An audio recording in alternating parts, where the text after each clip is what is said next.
There's a decent shooting top, but it looks like from what we're seeing here, the biggest storm is going to be that one that's going to hit Pauls Valley. All these others, as far as in height, they don't really compare to the other ones that are farther down south there, Mike. Okay, appreciate that. Let's go to the storm tracker. We're going to jump down south now, jump back down south. Okay, here we go. Tornado vortex showing up here on radar now. This is going to be right on the west side of Elmore City. Let's go to Chance Cold Iron looking at it right now. Jeremy's there too. Go, Chance. Yeah, Mike, the circulation passed right directly over us. It's still just on the south side of State Highway 29, moving right along, maybe just a little north of east up towards Elmore City. No funnels, but it's just getting better and better organized the longer this storm's moving east. Back to you. Okay, I want to stay with your shot here. Tornado vortex on radar anyway. We see the converging wind on radar just above the cloud base.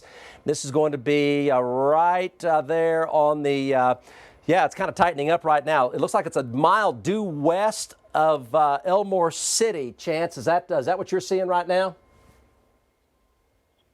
Yes, sir, Mike. We're looking east on the backside of this wildfire in the rain-free area, so we're staying up tight and close with it. But yeah, that's the exact location of where the rotation is right now. Okay, appreciate that.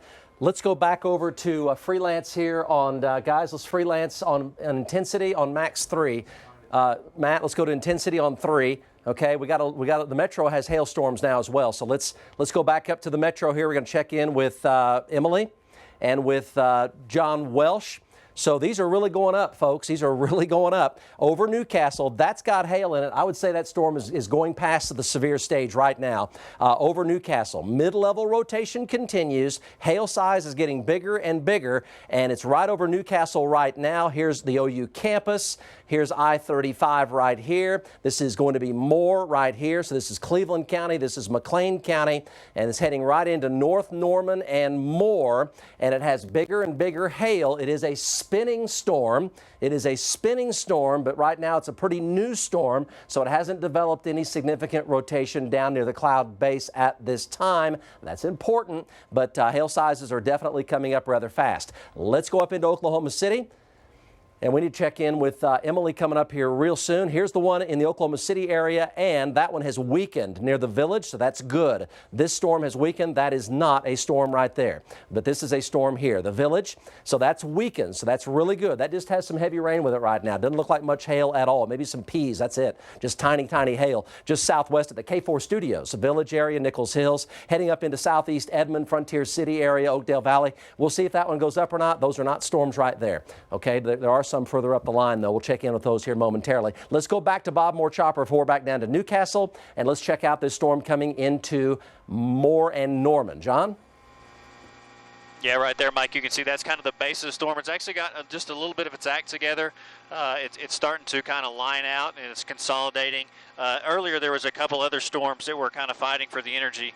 Now this one has pretty much taken over. Looking at the top, it's starting to shoot through the other anvil, so it's continuing to climb as it moves to the northeast here. Jack, if you'll just pan the camera straight up. Go all the way to the sky. Keep going up. Keep going up. Right in there, you can just see there's the top of it, and then there's the anvil from the other storm that's right there that's coming up. That's farther down south over Blanchard coming up, and you can see right there the tops of the clouds are fixing to blow through that as we speak. So you're just seeing it's climbing pretty quickly here, and I think at probably 20,000 feet at this point as it continues to climb on up there. The base is above the ground for that particular storm. Over Newcastle is about 1,500, 1,800 feet above the ground, and it's continuing to widen as Jack kind of gives you that shot there. So this storm is getting its act together as it continues to move towards the northeast and starting to grow a little bit, Mike. Okay, appreciate that. Let's go back to the storm tracker. We're going to jump back down to the south storm, golf balls 3 north of Elmore City. So at least has golf balls. We're showing some tennis balls in it, and still no tornado warning. Still have a decent wall cloud here. Let's go back to Chance Cold Iron. This is for you folks in Garvin County. Tornado watch, severe thunderstorm warning in effect here. Again, the metro has developing hailstorms right now. There is some hail near Newcastle. There's no hail near the Village Nichols Hills area. That storm's weakened a fair amount. That's really good. Other storms in northern Oklahoma. We'll check in with you folks here momentarily. Let's go back to Chance here. The rotation has stepped down 1 level, Chance, but it's still very significant there, right? Very close to Elmore City. What do you have? Yeah, Mike, like got an area of rotation that's just on the south side of Elmore City at this moment. Yeah, it has come down a little bit. There's another storm that's feeding in from the south that I think is choking this storm off right now. So I expect an area of rotation maybe to develop a little bit further south than this new storm that's firing up right now. Back to you. Okay, appreciate that. Tell you what, let's go back over to Max 2 here. And let's check out Max 2. So there's the storm in North Oklahoma City. That one is weakening there. And then we have the storm that's intensifying still, coming into more. We've got Emily Sutton, I think, guys. Tell me if we have her. We'll go to her. She's on that with Mark Dillard. Yes, let's go to Emily Sutton here live. Emily? Hi, Mike. Yeah, Mark Dillard and we are just passing through Bethany. We're heading up onto I-44, and we were tracking the storm. We saw the heavy downpours, didn't really note any hail as it moved over Lake Overholser, but we are going to be dropping south now, heading towards that stronger Newcastle storm as it approaches the south side of Moore and the north side of Norman. Okay, appreciate that, Emily. We will check back with you. That is an update for you folks in Oklahoma City. Emily, if you can, tell me the visual on the storm over Nichols Hills in the Village heading for South Edmond. We showed us weakened a fair amount. Tell us about that one while we're talking to you. Yeah, we were tracking that storm. You know, initially it really bubbled up quickly, and then we watched it as it just had a very heavy downpour over Bethany, over Lake Overholser and Route 66. And then we agree it started to weaken as it continues to move east. So that's good news. It heads into the Village and Nichols Hills. We get a good downpour, but at least we don't have any hail to be concerned about at the moment. Right on, Emily. Appreciate that. Okay, the storm down south, we're going to a stronger velocity signature. Might be tornado genesis here, just to the southeast of Elmore City, heading for Wynnewood. Let's go back to Chance Cold Iron on that. This is Elmore City over to Wynnewood, Garvin County. It looks like we're showing tornado vortex again in the wind stream here on our south Doppler. Chance, tell us what you have. Yeah, Mike, I just spoke with Jeremy Carter. He's a little bit further east, and that circulation we're talking about developing to the south, the new mezzo, and it really, the last 2 minutes, it really started coming up and really started to spin. So we're getting a little bit further east. We still have a visual to the south. It's probably 3 or 4 miles southeast of Elmore City. So we're going to get east and get up underneath this thing again. Back to you, Mike. Okay, appreciate that. Yeah, I confirm that. It's going to be 3 miles due southeast of Elmore City. So the wraparound hail could still be near Elmore City, but the center of that spin there is going to be 3 southeast of Elmore City. Still heading for Wynnewood. You folks are under a severe thunderstorm warning for large hail damaging winds.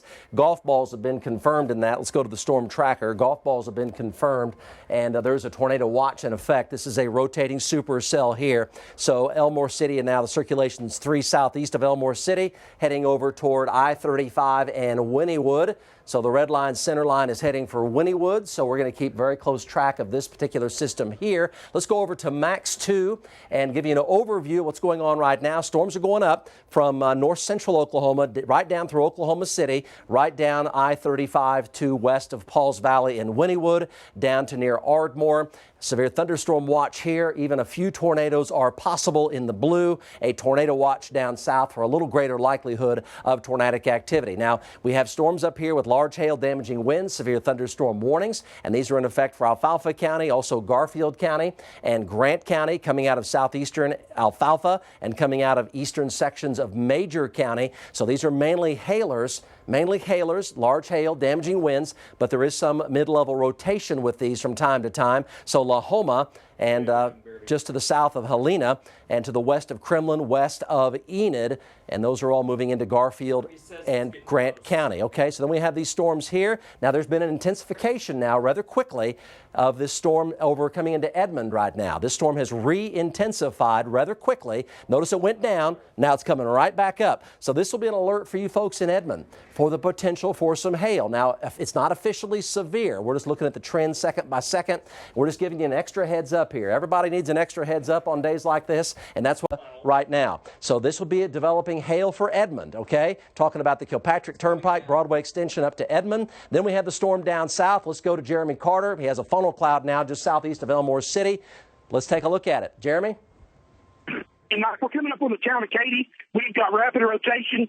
We're getting beat to death with hail. We got a funnel. It's halfway to the ground. It's a pretty violent motion, to be real honest with you. Anyways, you can sit there on the screen that says everything. It's right in front of me. But we're gonna stay hot on the table. But it was very imminent at this point. It's halfway there, Mike. Okay, so this is going to be for you folks in Wynnewood, kind of a heads up for you folks in Wynnewood. Rapid rotation. It's on the ground? There it is. Go, Chance. Go. Mike, tornado's on the ground. It's going to be southeast of Elmore City, about 3.5 miles, just near Katie right now at the moment. So this is a tornado now on the ground southeast of Elmore City. As we've been passing along to you, it's been heading up, up, up, up, and now it's on the ground. So southeast of Elmore City. So this is a heads up for Wynnewood. That is a tornado on the ground. There is a severe thunderstorm warning here from the Weather Service. We will see if they issue a tornado warning. But live reports now coming in right now. Tornado warning. The Weather Service is going to now issue a tornado warning. Let's go to Jeremy Stream. Take it. Jeremy Stream, go. Yeah, you do. Right there in Katy. We got a, looks like mobile vortex. Who's on, that, on the John? ground. It's pretty intense rotation. It's actually a pretty decent tornado looking at Jeremy's Stream here, guys. It is right down the road from him, and it is on the ground southeast of Elmore City. So there's the tornado warning now from the National Weather Service. Tornado warning, you folks in Wynnewood. Storm cellar, basement, interior closet, or bathroom. Let's look at it here. Guys, when you see Jeremy's Stream or Chance's Stream, take it. We're looking at an offline version of it here, and it is on the ground right now. Tornado on the ground. So it's actually not a small tornado either. It's a significant tornado here, and it's on the ground southeast of Elmore City. Tornado warning now out. It'll cross I-35 south of Pauls Valley. So this is Garvin County. This is about a 30-minute drive south of Norman is where this is right now. Heading for I-35 near and south of Pauls Valley. It's a decent size. You see debris? Yeah. Decent sized tornado with debris now. It looks like it's a decent sized tornado. If we can go to that stream. Let's go to Chance Cold Iron live. Chance? Yeah, Mike, the tornado just missed Katy by a mile to the south. We're turning east right here. Actually, Jeremy Carter's right there filming it too. It's turning into a strong, solid tornado right now, Mike. It's really starting to pick up the trees. Pick up intensity as it's moving off to the northeast. You see tree limbs flying through the air right now at the moment. But it's a multiple vortex tornado. Really getting its act together right now. Multi-vortex tornado. It is significant in size. We're looking at it right now, and the stream is coming up. This is a tornado warning. Again, it's east of Elmore City, continues on the ground. It's going to cross I-35. It is heading right for Wynnewood. It's going to go right for Wynnewood. So you folks in Wynnewood, storm cellar, basement, interior closet, or bathroom, tornado warning. It's on the ground right now with debris. Multi-vortex tornado down in Garvin County. So as soon as we, let's get a hold of Chance Cold Iron here, check in with Chance. And then we're going to go back to the Metro Storms, update the Metro Storms as well. Go, Chance. Yeah, Mike, this tornado's flying. I can't get a good shot right here. I can't get all these trees. Let's drop that phoner there. That's just not, the quality's not good. Okay, so if we have Jeremy, we'll go to Jeremy. Okay, tell you what, we're going to go back up into the Metro here, go back to the chopper. Matt, freelance on 3. Let's freelance on 3. Let's go back up to the Metro here. Storms continue to go up here in the Metro. Where are these? Let's go to Max 3, and then we're going to go to John Welsh. These are developing hailstorms here. We've got a hailstorm in North Oklahoma City coming into Edmond right now. Let's zoom all the way into it. It's on the Kilpatrick Turnpike, just west of the Broadway extension, showing a nice hail core there. Probably nickels the way it looks. Nickel size, but it is definitely coming up fast. That's going to be just west of Oklahoma Christian. Just west of Oklahoma Christian, just to the northwest of Frontier City. So some potentially bigger than nickel going to maybe quarter for southeast Edmond up toward downtown Edmond, up to I-35 and 2nd Street, down to the Turner Turnpike Gate, up to nickel and quarter size. Let's walk down that line, Matt. Walk down that line. Let's walk down that line. There we go. So small storm near Bethany, not a problem. Keep going. Keep going. Let's go down to Newcastle. There you go. So here's the storm near Newcastle. Let's go to Bob Moore Chopper 4. He is looking at that storm right now from near Norman. John? Yeah, Mike, right now that's a storm that was over Newcastle. It's coming to the south sides of Oklahoma City here now, and the base is still pretty high. The storm from the base to the tower, I can't even see it anymore because it's blown completely through the top of the anvil.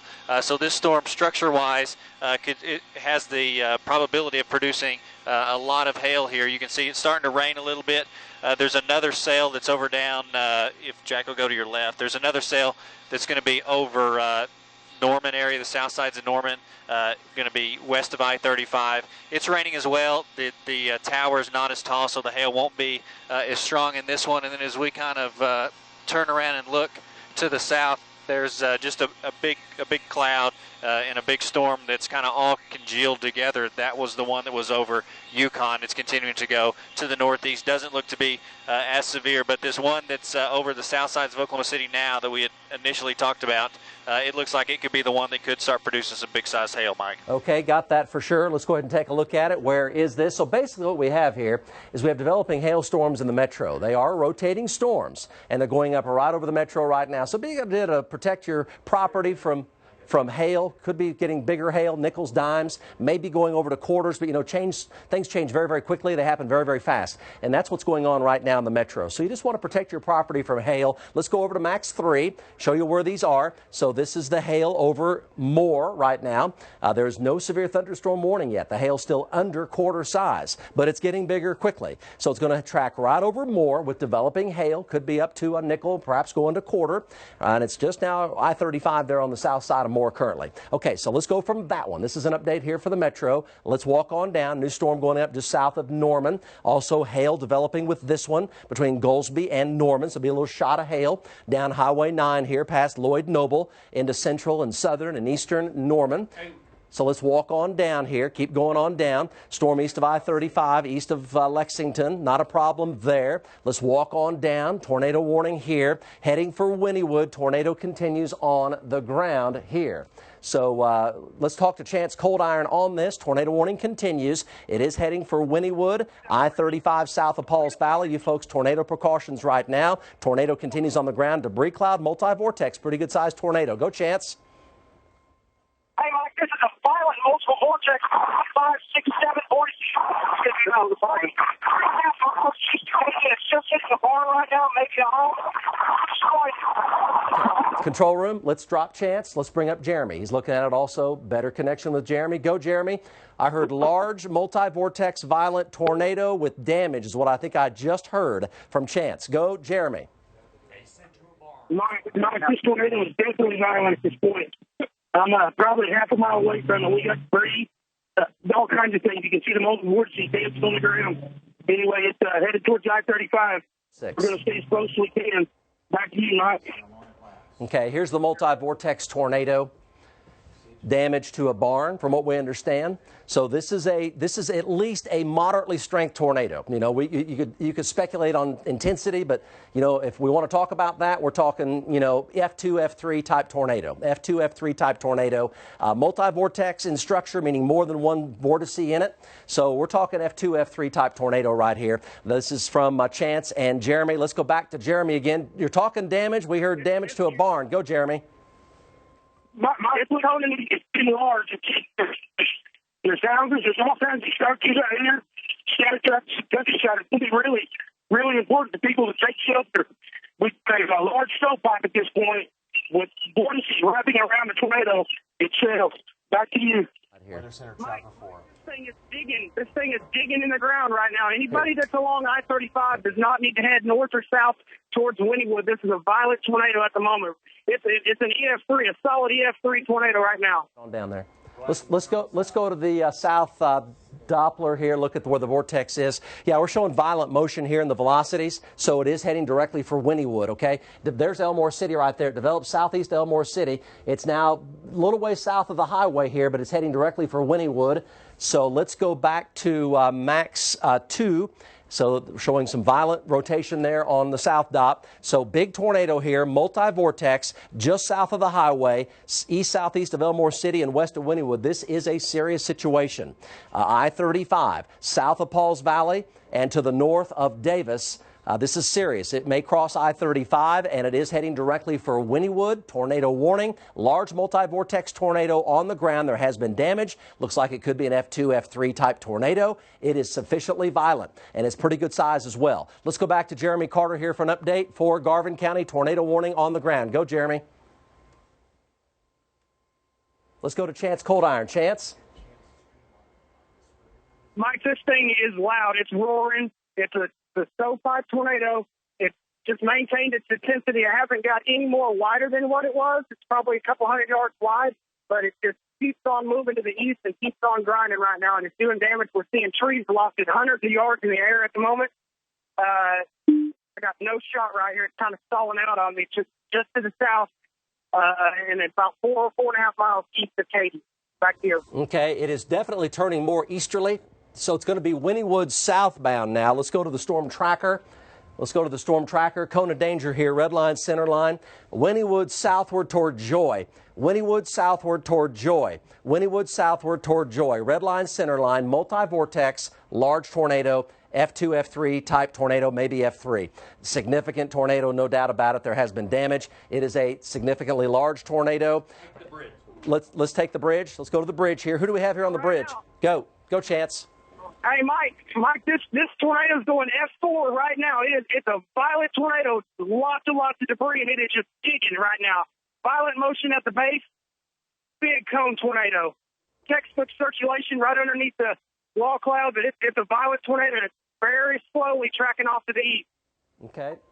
So large, violent tornado. Let's go to the south dop here. It is heading now. Looks like it's south of Wynnewood. You see a big circulation here. Very powerful. Powerful, large circulation. There's Wynnewood resumed way in.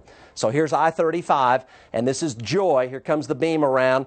Violent rotation here, centered, moving due east directly toward Joy. So it may go south of Wynnewood, but you folks in Wynnewood, you're under a tornado warning. Serious situation. West of I-35, large, violent tornado, potentially going to F4. Let's go back to Chance. IRD. Tell me to take Tribune IRD. Trib IRD. Let's go to Trib IRD. Control room. It's from, Yeah, Mike, this tornado, I got the base. You could see the violent motion at the base of this tornado. It's a multiple vortex tornado, and it's just tearing everything up. It's just digging in the ground. We're seeing large trees being uprooted and lofted hundreds of yards in the air. Big trees. Okay, we're looking at your stream right now. We're looking at your stream. It is a large, what we call stovepipe tornado, and there's a large debris cloud with it. And that is going to be crossing I-35. It's heading directly for Joy. It may go south of Wynnewood. It's going to be close. It is heading for Joy, just to the north and west of Davis. So Murray County, heading into northern Murray County, you folks. Big tornado, could be an F4. Go, Jeremy. Okay, this is down south. There's only one tornado warning in the state. This one's coming into northern Murray County, out of Garvin County. Large tornado. Go, Chance. Are you there? Yeah, Mike, it's getting into a lot of trees. I'm not for sure. My stream, I'm going to stop right there. I'm not sure if it's trying to lift right now, if it's trying to wedge out. So I'm kind of holding off right now at the moment. But it's still on the ground, and it's doing major damage. Back to you. Okay, it's about to cross I-35, folks. It's now only 2 miles to the west of I-35. Chance, where are you from I-35 right now? Mike, it looks like I am probably about 4 miles west of I-35, and that's going to put that right where the tornado is. All right. So you're looking at, this is live here from our team of trackers. This is a violent tornado. It's either an F3 or an F4. It has hit some structures, and it has violent motion with it. It's gone between multi-vortex and single vortex. It looks like it's going to track across I-35 here. Quickly, we'll just very briefly go over to the south Doppler. I'll show you exactly where this is. Right back to the picture here. Feel free to double box it if you want. Impressive rotation, violent motion here. 3 west of I-35. That's I-35. This is Joy. This is Wynnewood. It's traveling due eastward. Now back to the pictures, and this is incredible. This is going to be I-35 south of Norman, north of Ardmore. Let's go to Jeremy Carter here. Tornado continues on the ground. Go, Jeremy.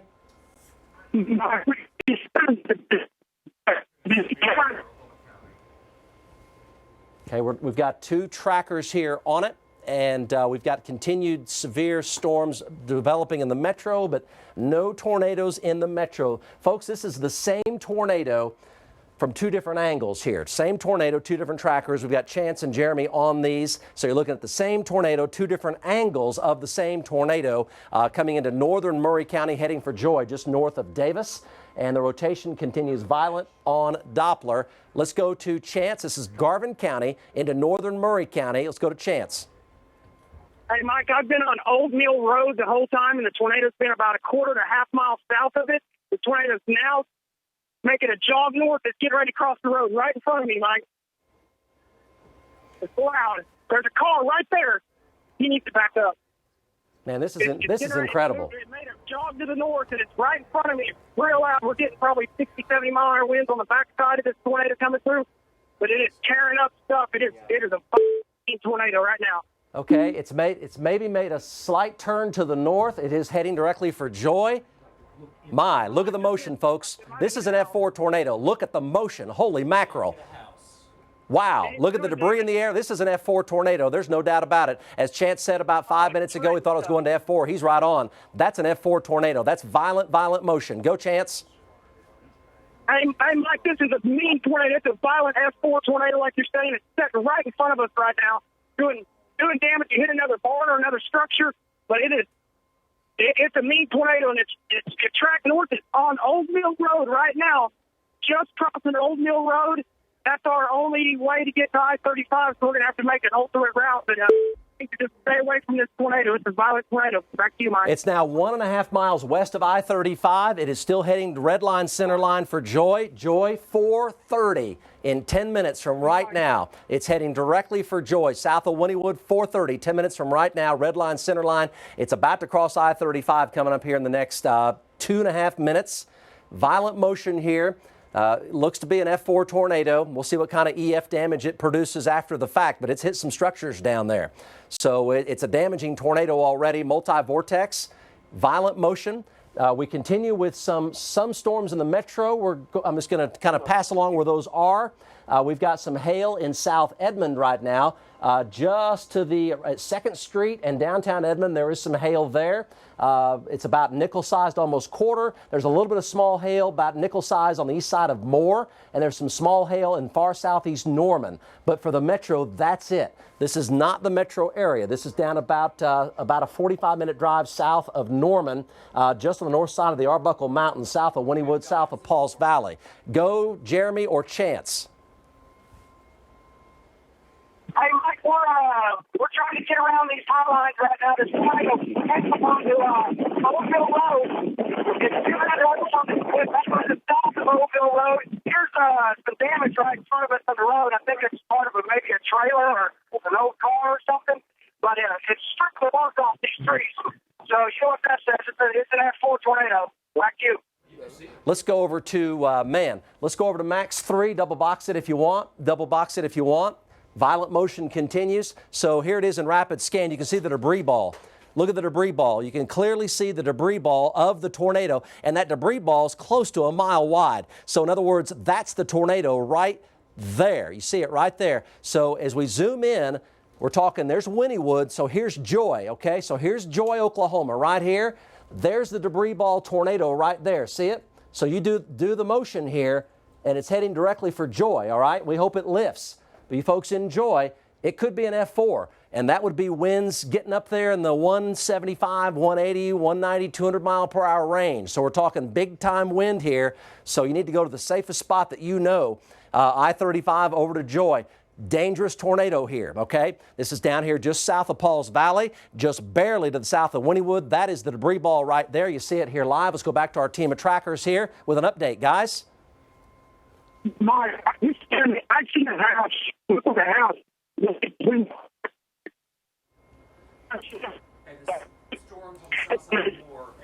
Yeah, big debris ball here coming into Joy. Joy now 431. It's 424 right now. And in 431, Joy, it's going to be right now, it's literally a half a mile west of I-35 right now. Look at the size of the debris cloud.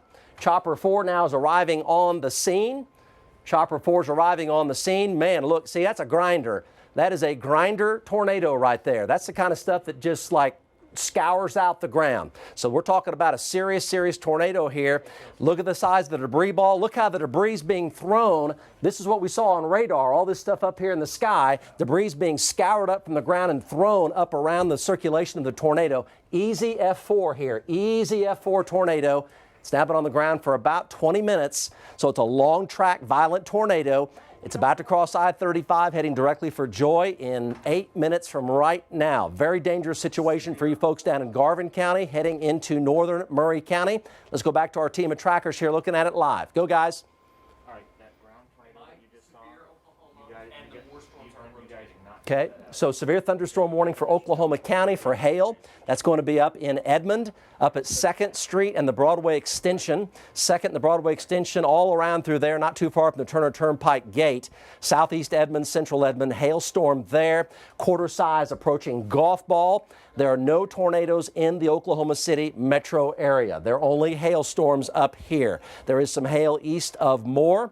Some of these have some mid-level rotation with them, but other than that, hailstorms only. Down south, we've got what appears to be an F4 tornado, long-tracked, violent multi-vortex with a big debris cloud. Looks like we're in the debris path right here. Go, Jeremy. That was from one of my freelance storm chasers. We just drove through the debris path, and notice how those trees were they're all basically, the bark was off parts of them, and they're shredded completely. So let's hope we can navigate through this okay, because there's a lot of stuff on the road. So Jeremy just drove through the debris path, and there wasn't a whole lot there. That was very intense debris, characteristic of 150-mile-an-hour winds or so plus. So I think we're just about verifying in terms of damage. We're talking F3, F4 type damage. So this is very serious. If we have any other stream, we can go to them. Again, this is not in the Oklahoma City metro area. This is down coming into northern Murray County. Go, Jeremy. South of Norman, north of Ardmore. Just now crossing Interstate 35 right now. The center of that spin is right now on I-35. Jeremy or Chance, go. 300 to 400. Yeah, Michael, the road was blocked back there. We had multiple power poles down and damaged. I didn't see any damage to any homes, but there were some barns that were hit. All the power poles were down, so we had to turn around. We're getting back north, and I'm looking out the window, and the tornado has shrunk in size, and it's shrunk in size, but it's still got violent motion at the base. But I'm going to be out of the loop for about another 10 minutes until I can navigate around and get back over towards I-35. Thank you. Okay, you folks enjoy. Still very much heading your way. Let's go over to the Max 3 here and take a little overview. So here's what we have. Here's the metro. Let's briefly talk about the metro. So here's Norman. There's Moore. Here's Edmond. Here's the severe storm in Edmond. Hail now golf ball size here. So downtown Edmond down to about the Turner Turnpike Gate. Just east of Oklahoma Christian, downtown Edmond, I-35 up to 2nd Street. 2nd Street up to about Coffee Creek. Heading over toward Lake Arcadia and Arcadia. Golf balls going to a little bigger than golf ball now. So that storm, Edmond, is severe. We're giving you a heads up on that a long time ago. It is now severe. Golf ball going bigger for central and east Edmond, mainly north of the Turner Turnpike right now. These storms are spinning. Look at the spin here on the east side of Moore. Look at the spin there. Definite mid-level rotation there that is reasonably strong, so that's going to up the hail size here. No immediate threat of tornadoes here, but there is significant spin on the eastern sides of Moore heading over toward Choctaw. Ears perk up there, Choctaw and 240. This one's rotating, and it's got decent spin that's working its way further and further down to cloud base. Emily Sutton, Mark Dillard. Emily Sutton, Mark Dillard. Heads up for you on that one. We'll get an update as needed for that. Now, let's walk down. Let's walk down all the way down I-35. Let's take a look. We're going to go on down here, Matt. Head on down. Let's walk down, get on down here. Okay, so there's East Norman. That storm non-severe, has some small hail. Let's go on down. Keep heading on down. Let's get on down into Garvin County, all the way down. Here's the tornado storm here, still heading for Joy. The tornado just crossed I-35, and you see the tornado right there. Adjust your cone of danger there, because it's right there. It's right on the east side of I-35 right now, the tornado. Debris ball right there. Let's go back over to our team of trackers. Control room, best stream available. Of all the streams that I see on the screen there, best stream available. Let's go ahead and take a look at it. Tornado now on the east side and right over Interstate 35. Take the stream. Let's talk to Jeremy and Chance. Tornado is lifted. The tornado has lifted as of right now. It's still on the ground. Yeah, we still see suspended debris in the air, so it may or may not have lifted. We still see suspended debris in the air. Let's hope it lifts, and let's hope if it has lifted, let's hope it stays lifted, because it's only 2.5 miles to the west-southwest of Joy right now. Guys, let's get an update. So, hey, Mike, the tornado is not lifted. It's trying to rope out at the moment. It's probably pretty close to I-35 at the moment. It's small, skinny, nothing like it was before, but the wall pop still looks pretty good. Back to you. Yes. Okay. Thank you. Okay, so it's roping out. And let's hope it ropes out and stays roped out and goes away because it's coming into Joy right now. Here's Chance. So this violent tornado, long track tornado, is roping out. We still see debris. We still have a debris ball. There's suspended debris in the air right now, but it's roping out right now as it passes on the east side of I-35. Chance, let's get an update from you. Hey, where are you guys right now? Severe for Cleveland. Yeah, Mike, we're kind of driving in the wraparound right now. A lot of trees in the way, but when I seen it just 2 minutes ago, it was still on the ground. But I'll have you visual in probably another 4 or 5 minutes. Back to you. That's right. Okay, appreciate that. Have them keep going. Yeah. Okay, so let's go over to max 3. So let's hope the trend here is good. So it's roping out and lifting. Matt, let's look at you can see the tornado right here. So let's go ahead and clear out the cone of danger. There you go. Okay, so you can see it right here. See how the debris ball there the tornado was about 400 yards wide. It was a big tornado. So you're talking, we're talking a quarter mile wide, a third of a mile wide. It was a big tornado. So it looks like this is it right here. That's the debris roping out right there on the east side of Interstate 35. That's on the river. That's going to be 1, 2, 3, 4, 5 south of Wynnewood and 2 miles due southwest of Joy. So the best thing that can happen is that ropes out and keeps lifting because that's what's happening right now on the east side of Interstate 35. Let's go up to Moore. Evolving situation, severe thunderstorm warning for the east side of Moore. And let's talk to Mark Dillard and Emily. There's significant spin here, and we can sure see it here. Quarter-size hail just falling, ending in Moore, guys. Yeah, that's right. We are on the east side of Moore. I'm with Mark Dillard, and we are keeping a close eye on this. It's off to our northeast. And we're trying to get close to that area of rotation. I see what you're talking about on radar. At this time, we haven't seen the hail in person, but we're getting very close to it, Mike, and of course, we'll keep you updated. You can sure see the roundness and the spinning motion of that storm there, Emily. Tell us where you are and what direction are you looking? Yeah, we're on Southeast 19th Street. We just passed Bryant, and we are looking off to the northeast. Appreciate that. Looking at where the possible rotation is. Appreciate that. Let's go ahead and go over to max 3, and we're going to walk up here to the metro. So let's broaden this out. Okay. Now we're going to head down to Norman, work our way north. Okay. This storm is severe, east side of Norman.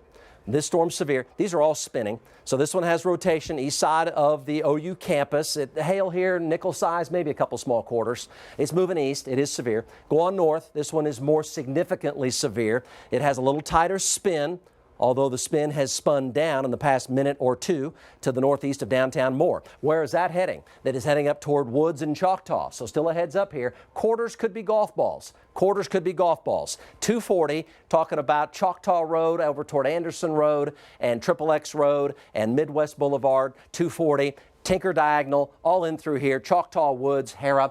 Everybody over here toward Horseshoe Lake and Hara.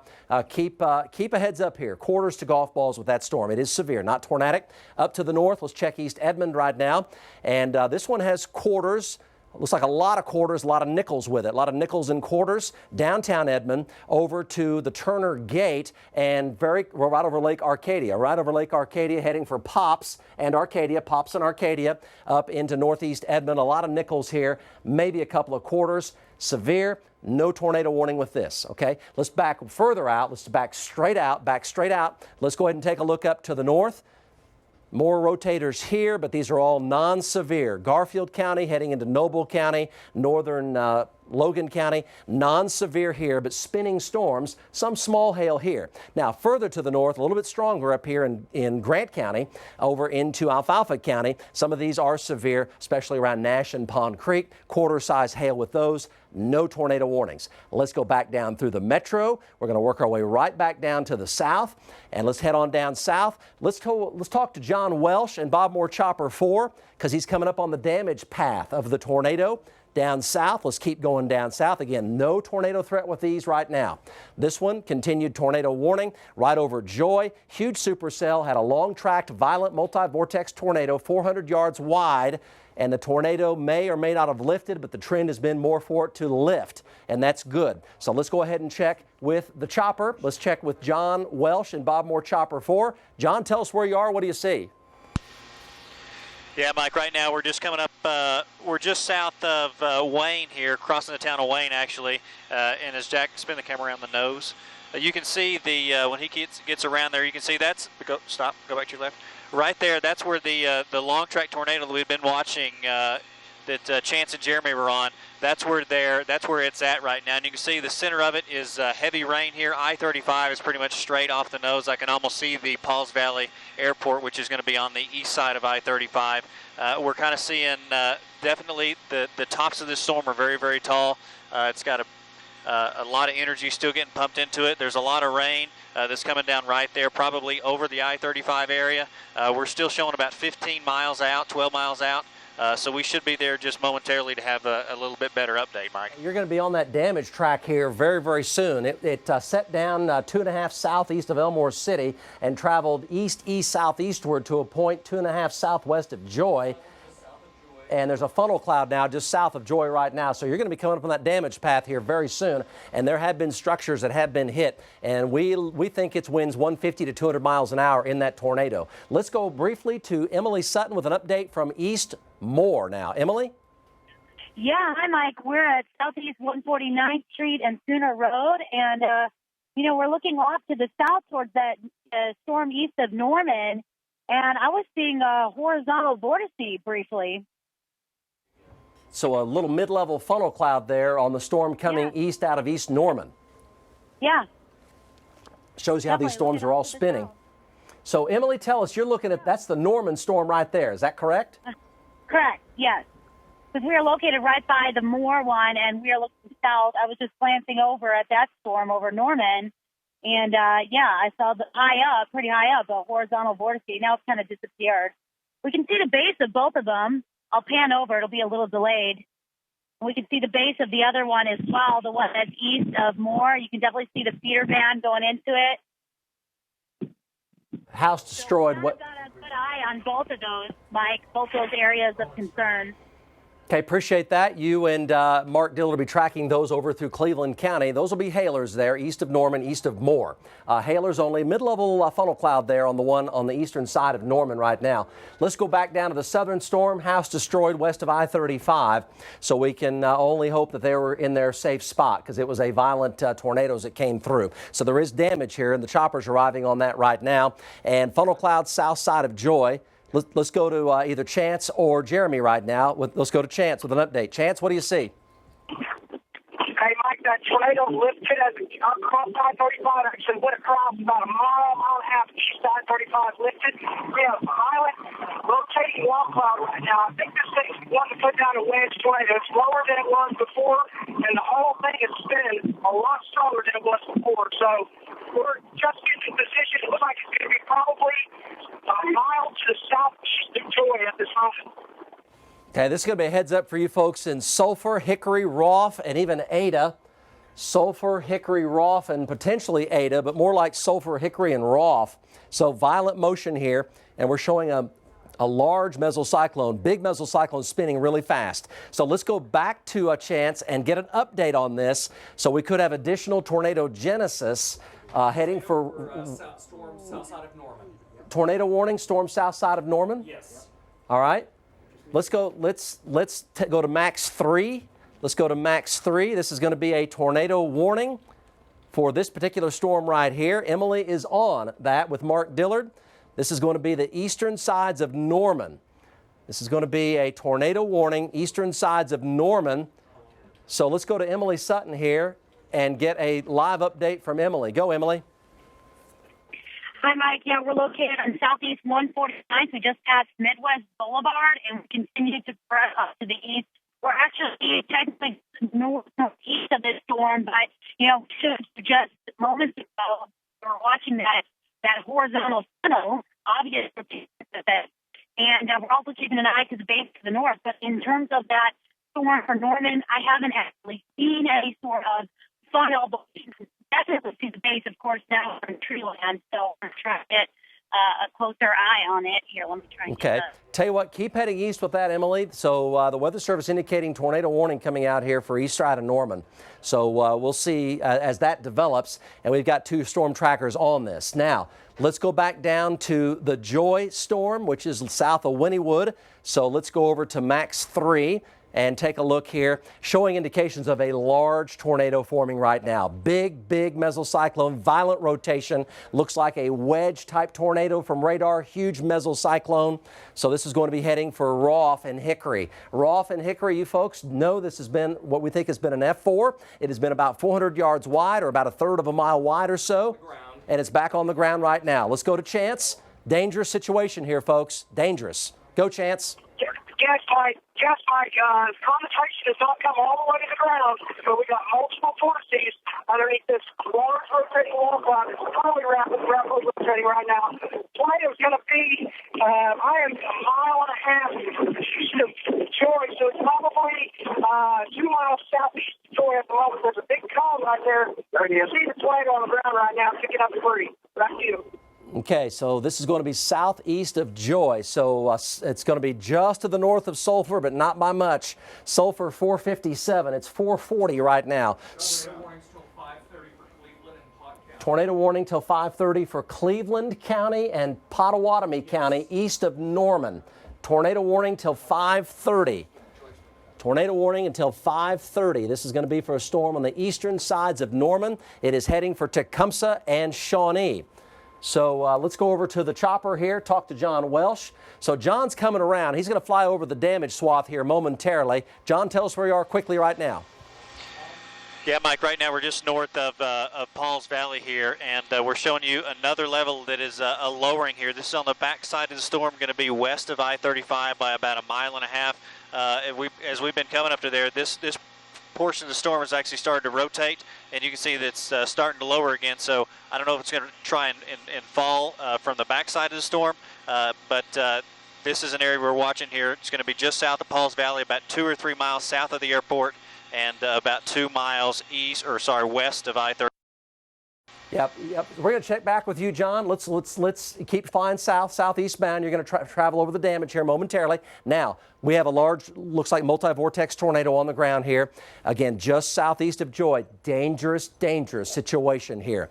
Little town of Chigley right here, heading over to Rolfe and Hickory. So Rolfe and Hickory, you folks, you know, you need to be like storm cellar basement type stuff, because this has been like F4 intensity tornado approaching that 200-mile-per-hour range. So you really need to be in that very safest place. You know, mobile homes will not be safe in these at all. This is no small tornado here. It's violent and it's big. Let's go back to Chance Cold Iron here for an update. Also, Jeremy, looking at it right now. Guys?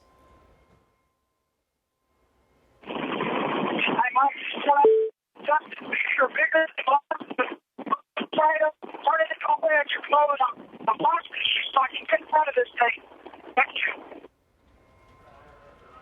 Okay, Chance, appreciate that. Let's go over to Emily Sutton here. Emily, the rotation center is east side of Norman at about East 60th Street, just north of Highway 9. Where are you right now? Yeah, we're north of that, Mike, and we are keeping an eye on it. From the north, we can see the clear lowering, and we're about to head south, heading towards it. We're on Indian Hills, and we just passed Douglas Road. So we're definitely located just northeast of the circulation, and a little bit here. We're going to make a turn so you can get a good view. It has a clear base, no wraparound or precip, so you could definitely see it. Right now we're turning onto 60th Avenue Northeast and the intersection of Indian Hills Road. And as we head south here, you're going to be able to see the base of the storm. We're coming up on a hill, so we can get a good glimpse of it. Earlier, I saw that horizontal vortice, horizontal funnel, but at this time, we haven't seen anything actually emerging in terms of a real funnel from the base of the cloud. But here's a good eye on it now. They're reissuing the tornado Okay, warning. so here's the tornado warning for Cleveland County. There's no tornado on the ground right now, but it's centered at 60th, just on the north side of Highway 9. So this is a heads up for eastern Cleveland County, talking about the casino over there, Little Axe, Lake Thunderbird area. This is a tornado warning. Now, there's not a big tornado on the ground with this one right now, but the developing situation is it's a tornado warning. The spin is coming up on it. Hail size is getting bigger. Golf ball, bigger hailstones with it over Lake Thunderbird, Highway 9. And then for pink, Bethel Acres and Tecumseh and Brooksville and St. Louis and Maud. You folks stay alert over here in Pottawatomie County. Right now it's just on the eastern sides of Norman at 48th Street and 60th Street on the northern side of Highway 9. So southeast and far east Norman, tornado precautions right now. You are under a tornado warning. Now let's go back. The big tornado is still on the ground down south. Let's go to the storm tracker and huge hook. Huge hook. It is turning a little bit east-southeast. It will just barely pass north of Sulphur, but not by far. Not by far north of Sulphur. You folks are in the tornado warning. It is a huge rotation. We have seen the pictures of a large wedge-shaped tornado, potentially violent multi-vortex tornado. Dangerous here. Dangerous. Winds 200 miles per hour, give or take. We think we're talking F4 intensity tornadoes here today. And this is down here very close to Sulphur. Sulphur 454, Hickory 509, red line, center line for Hickory. And let's go to the South Doppler. I can show you the tornado on South Dop, and it is located here east of Joy and just to the northwest of Sulphur. That's the tornado vortex right there. Sirens are sounding in Roth and Norman. Sirens are sounding in Roth, Oklahoma, which is over here, Roth and Hickory, because it's heading for you, and also in Norman. You folks in Norman who hear the sirens, it is over at 48th and 60th Street, east of you on the east side of Norman for a tornado warning. That's the center of that spin. Now, let's go back to the storm tracker, and this has been the big tornado down south, and huge hook here, indications of a large multi-vortex tornado. If we have Chance or Corey, let's go to them. Let's go to Corey. Go, Corey. Corey's up north. Okay, Corey's up north. Let's go to Chance. Let's go to Chance. Chance, update from you. Tornado. Mike, it's a wedge tornado. It's a half a mile wide. I'm turning around. We're taking 80, 90 mile an hour inflow winds into this tornado. We had to jump south to get a south track on this thing, but it's crossing the road. It's a beast tornado, Mike. It's a violent tornado. Luckily, it's pretty sparsely populated out here, but it's at least a half mile wide. All in motion on the backside of this tornado. Looks like the tornado is going to be probably 4 or 5 miles northeast of Davis right now. Getting ready to cross the road right in front of me. Back to you. Okay. So it's still on the ground, and it's a wedge tornado. It's at least a quarter mile wide, a third of a mile wide. You know, we're talking big, violent tornado here. And it is heading for just on the north side of Sulphur, heading for Hickory and Roth. And the winds in it may be over 200 miles per hour.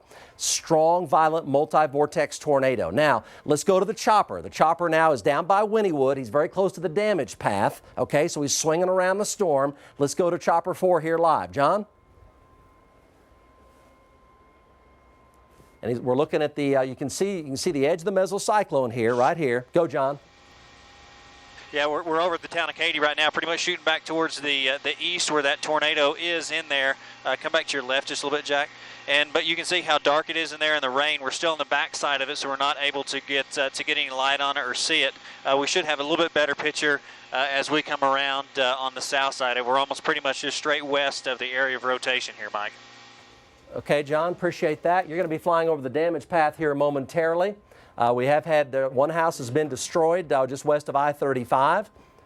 Kevin Ogle joins us. Kevin? West of Wynnewood, people trapped under debris, rescue working right now. Okay, say that one more time, Kev. Home destroyed 6 miles southwest of Wynnewood with people trapped under the debris, rescue working at this time. There you go. That's the tornado track when it was 6 southwest of Wynnewood. Rescue in operation right now. That was about 25 minutes ago. Home destroyed 6 southwest of Wynnewood from that large, violent multi-vortex tornado. Let's go back to Chance or Jeremy. So this is dangerous. Let's go to Jeremy here. Hickory Roth, just north of Sulphur. It's a large wedge multi-vortex tornado. Go guys. There it is. Man, look at the size of it. On that Wynnewood house that was destroyed, no injuries. Mike, it's a half a mile wide. There's 2 winds. Half a mile wide tornado, folks. That is a wedge. Well, that's what we call a wedge tornado because it's shaped like a wedge. And, you know, we don't need to talk about wedge tornadoes in Oklahoma because we know about them. That's what that is. That is a wedge tornado. On the leading edge here, there's debris coming out in front. Here's the back of it right here. Maybe a half a mile wide. It's low, it's violent, it's multi-vortex. That is a wedge tornado. These are the tornadoes that can really cause problems for folks. So you need to be in the safest spot you know. And I'm telling you, winds over 200 miles an hour, that can do terrible things. Go, guys. Jeremy, go. Go, Chance. So this is that. Hey, Mike, this tornado is 1/4 to 1/2 mile wide. It's a violent tornado. There's rain wrapping all around it. It's kind of hard to see. I had to get out here in just a minute. Okay, so, and folks, we apologize for the rough communication. It's kind of rough, going over the terrain and such, but, the bottom line is wedge tornado here, could be up to a 1/2 mile wide. We think the winds are 200 miles per hour plus in it. And this is the kind of stuff that sweeps stuff clean. Trees and houses, it sweeps stuff clean. These are the really bad ones. We've got one down there today and it's on the ground right now. Look at the huge hook. Let's take Max 3. Let's take Max 3 in rapid scan. And look at the hook here coming around. There's the little town of Chigley there. And then we've got over here Rolfe and Hickory. Here's Sulphur. And you can see that this is the debris ball and the tornado itself. And it's really a big tornado here just to the northwest of Sulphur by only 3 miles. 3 miles due northwest of Sulphur. If it turns any more to the right or to the south, it's going to try to graze the northern side of Sulphur. So you folks in Sulphur, bottom line, you're under a tornado warning. Rolfe and Hickory heading for you as well. Let's go back to Chance or Jeremy and get an update here. Kind of ease back on that, Matt. Let's ease back on that a little bit. Okay, while we have a little downtime here, let's go back up north.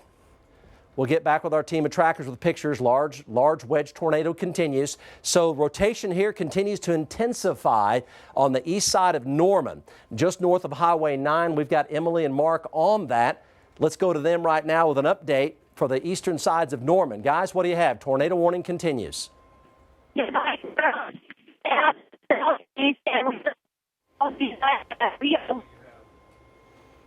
I tell you, the center of circulation is going to be right on the northern side of 9 at 60th Street.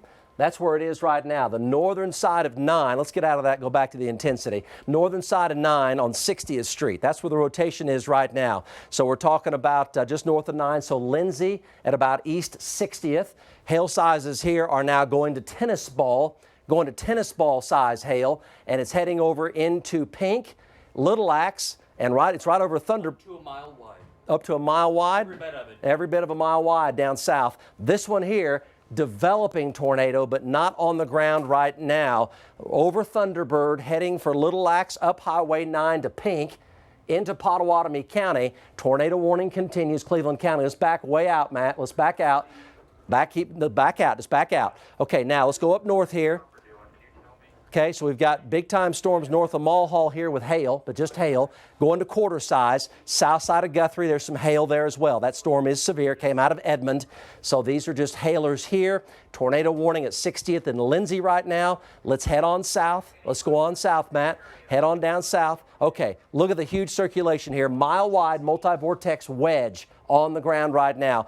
Just to the north of Sulphur, it's a grinder, big debris ball there. Northwest of Sulphur currently. Do we have Chance or Jeremy? Let's go to them now live. Go.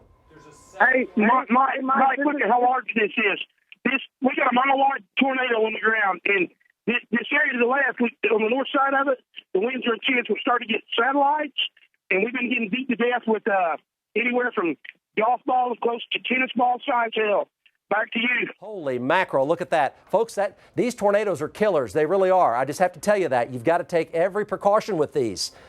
Sometimes when you get sometimes you're great, right? But other times you're not. And this is one of these situations where you've got to know that these tornadoes scour the ground, okay? Winds of 200 miles per hour plus. It is a low wedge. Look at the violent motion in it and look at all the debris in it. That is a mile-wide wedge, huge tornado. It is just to the north of Sulphur. It is heading toward Hickory, and it's going to go just on the northern side of Sulphur, and that's close to being as dangerous as it gets. That's an F4 tornado there, and our trackers think that is a mile wide just on the northern side of Sulphur. It is a very dangerous situation. Let's go back to Jeremy or Chance on that tornado right now, guys. Yeah, Mike, this tornado is 2.5 miles to the west of 177. Okay, just west of 177. Look at the motion. We do see your stream. Hickory tornado emergency. We've got your stream. tornado emergency for Hickory. It is heading directly for Hickory. We're showing every bit of F4 rotation here from the south DOP, and it's gigantic. It certainly is confirming what we're looking at right there from your stream. And look at all the debris involved. We're not too far away from it here, and there's a lot of mist and haze and humidity. And the edge of the vortex is here, and the edge of the vortex is back here. It's moving to the right. It's moving from left to right on your screen. Go, guys. Tornado emergency, especially for Hickory, especially for the town of Hickory, just north of Sulphur, just west of 177 right now. Go, guys. Okay, so this is look how the debris here is just moving along. It's moving due east. Here's Sulphur right here. So it's going to go about 3 to 4 north of Sulphur, and this is all debris here. And it's just trucking along to the east as a mile-wide multi-vortex wedge tornado. So Hickory is right here. So we're talking 1, 2, 3, 4, 5, 6, 7. 7 due west of Hickory. It's moving due east.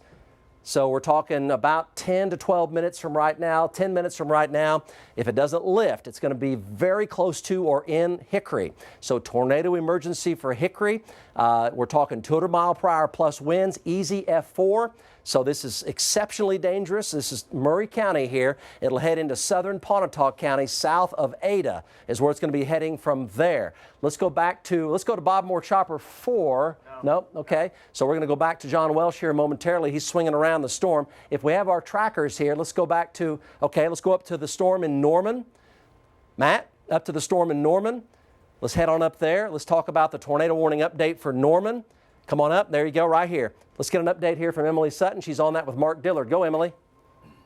Hi, Mike. Yeah, we are located, literally, we're looking directly at the area of circulation. We haven't seen a funnel, but we have seen strong influence, definitely rotation. We're on Highway 9 and 84th Avenue Southeast.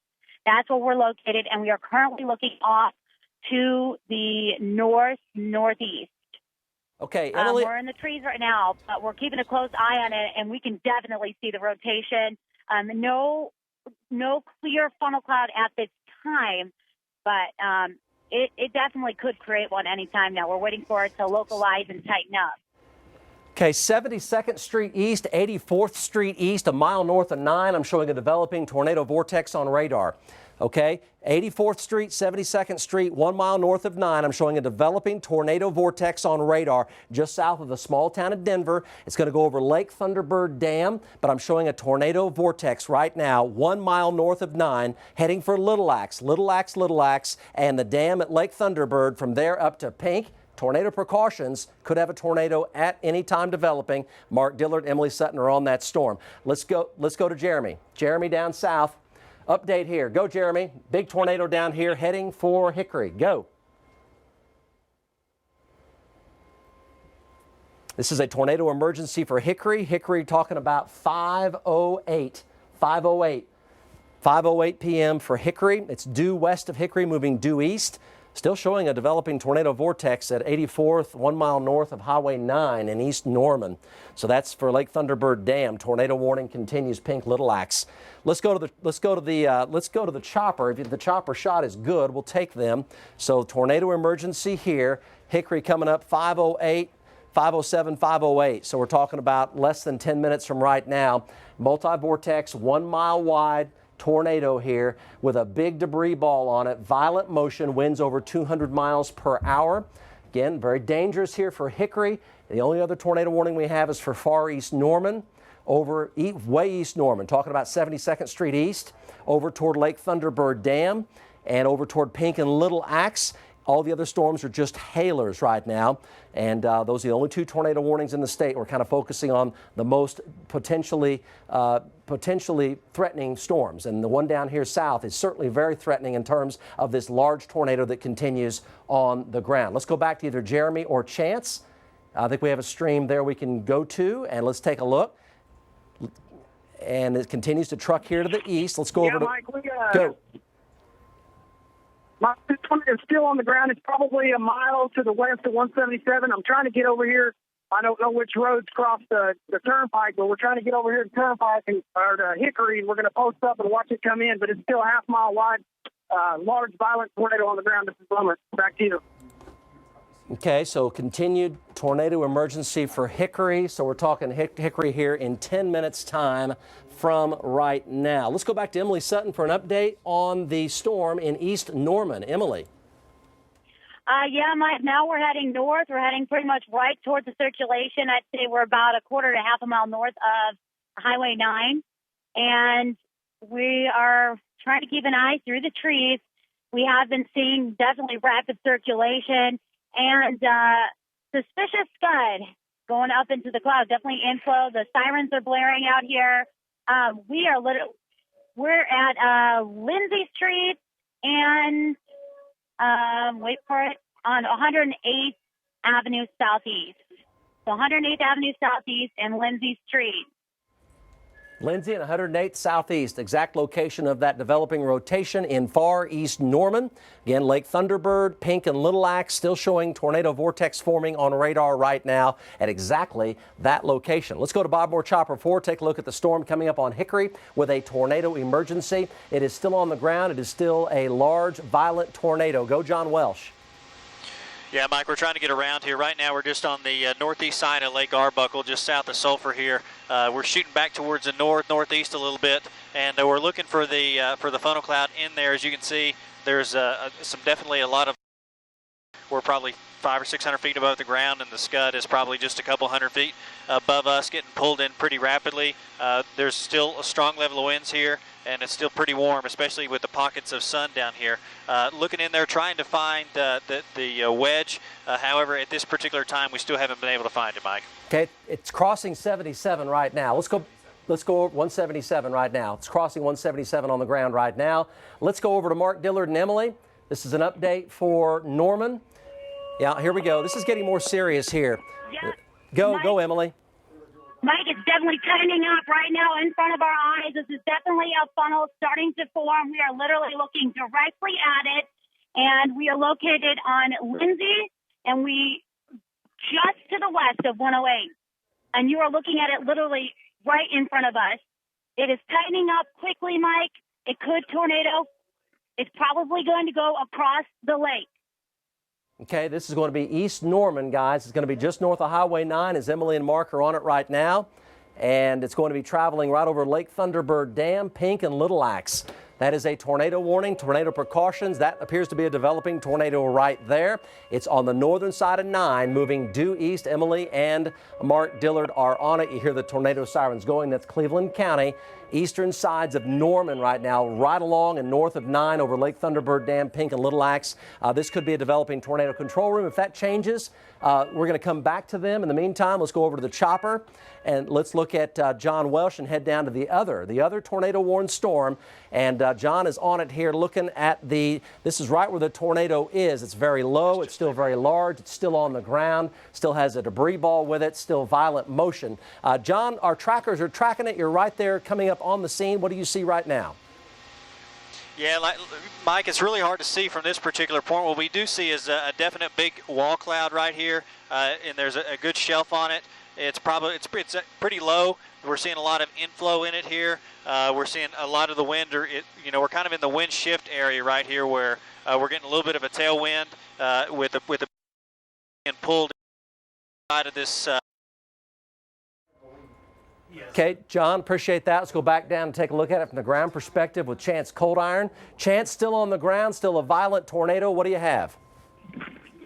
Yes, Mike, this thing's going back to half a mile to 3/4 mile wide violent wedge tornado. We've got debris a mile away in front of this thing falling on us, and we've got a few areas that are trying to drop satellite tornadoes out in front of this tornado. But I'm sitting right here on the Chickasaw Turnpike, and the tornado is going to be probably a mile to my west at the moment right now, still moving east. Greater than a mile wide. 1 mile wide plus. 1 mile wide plus. Let's go to the storm tracker. Again, very dangerous situation here continues. Again, Hickory coming up here in just under 5 minutes. It just crossed over 177. We're talking like 30 seconds ago. It's over a mile wide. So it's still a very large tornado. So it's heading for Hickory. Try to turn a little bit to the north, just a little bit. So you folks in Rolfe, it's either going to be very close to you or maybe just to your south. But Hickory is red line, center line, and it's coming up in 5 minutes. Everybody in Hickory, go to Chance Video. Chance Video, go, take it. Yeah, wow, wow. Chance, are you there? Man, violent tornado, big violent tornado. Mike, go. This tornado's sped up. It's jumping around a little bit to the north now. It's sped up real quick just then. It just took a hard jog to the north. Yeah, just. Oh, we're getting blasted. Yeah, it took a little bit, took a small turn to the north. We see that on radar as well, which is going to put it up more closer to Rolfe.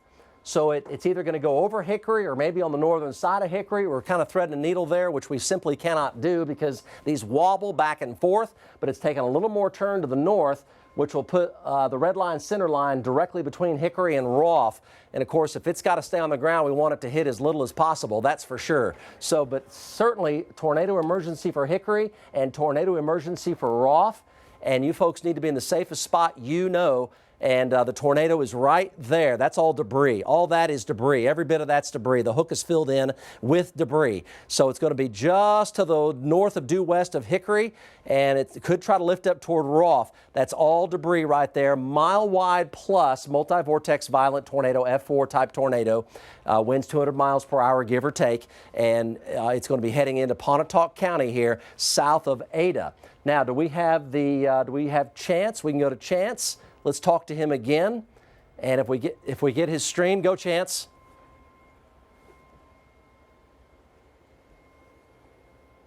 Okay, Chance is still tracking it with Jeremy. The chopper is also on it, and we can go to either one of those as well. Tell you what, while we're in control room, just tell me, and we'll go to Emily up here to the north. Let's back out. Let's back out, Matt. Let's back out here. We're going to go from this one. Still very dangerous situation, Hickory Rolfe. Now let's go north.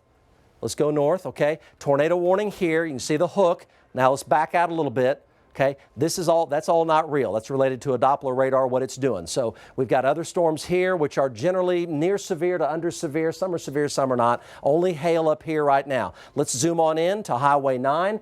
Far east Norman near the Lake Thunderbird Dam. Put the north or south dop in it. Let's take a look. And the hook is there, still showing a developing tornado.